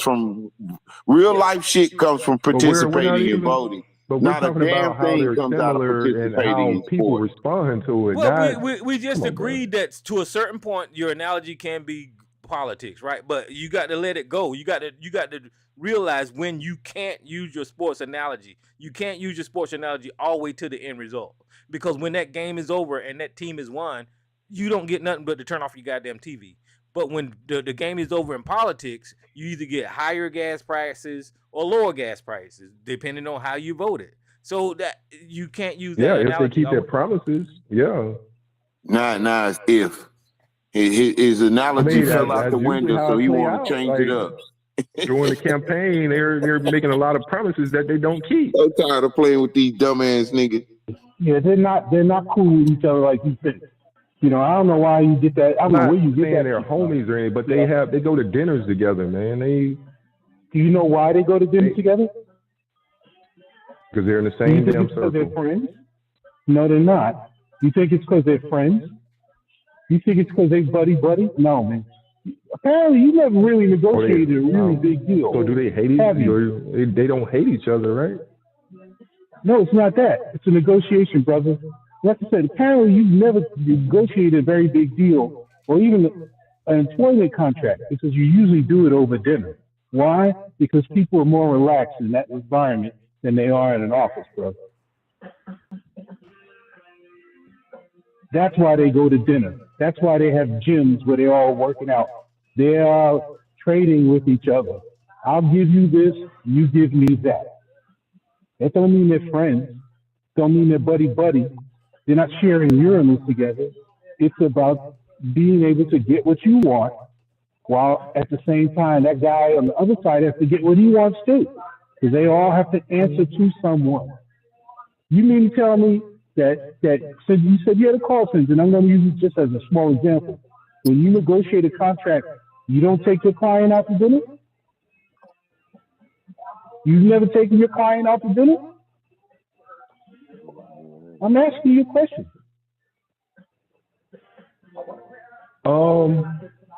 Yeah, of course, sure. And what do you do I over don't that understand dinner? what it has to do Y'all with. ain't buddies, right? I mean, that's business. I get that, but what do you think can't politics? you can't be on some black power this, black power that, but you're having meetings with the KKK. That would be suspicious. Like, come on, like wait a minute, y'all are against each other when the camera is on. Y'all are having dinners with each other. We're not talking about the KKK or Black Power. We're talking about politics here. Republicans and Democrats. Americans. We're not talking about opposing ideal agendas here. All right? Again, everybody's in this boat here called America. We're all in this boat together. Now, we could fight in this boat and do last man standing, but that don't benefit nobody. Or we can learn how to live with each other and negotiate for the things that we want. And that's the nature of politics. Good politicians can negotiate for the things that they want so that both sides can walk away, at least say, I got something out of this, so they don't lose face in front of these people. I mean, I don't understand why you don't understand. Republicans and Democrats working together. They always have, bro. It's only recently, I'm talking about in the last maybe 30 years, where this has been contentious. But from my experience growing up, yeah. And I would look at a guy like Tip O'Neill, who was the Speaker of the House. Yeah, he negotiated to get shit done. Even John Bonner, was a negotiator. And this shows you that Anthony, you're a product of the modern political era because you think that Democrats and Republicans are supposed to be enemies. And that ain't the way it has been. I'm not saying they're enemies. I know they're not enemies, but the way the people bang is like they are enemies. Like we should move like they're moving, bro. And that's modern politics. That's just recently happened. You see what I'm saying? Since Trump came into office, I'm just saying we could vote differently, but I'm not gonna hate my people because they choose to go Republican.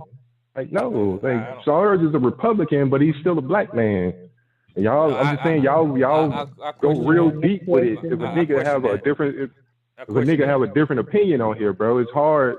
You kind of shame niggas into wanting to go Democrat if they don't have any foundation going on. Let me prove you wrong right quick. Sarge is allowed to have full access to these conversations without being cut off.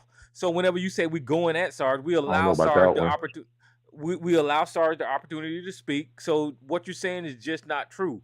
I disagree with 100% of everything that he says, but nobody don't cut him off and not allow him to talk. Huh? Nobody stops him from saying it. And you mute him up. You mute him, right? He always complain about you mute him. Okay, well maybe you didn't listen. Maybe you're not paying attention. That every time I speak, Sarge cuts me off. Whenever Sarge is talking about himself and I'm not speaking, he is not muted. I'm just joking, bro.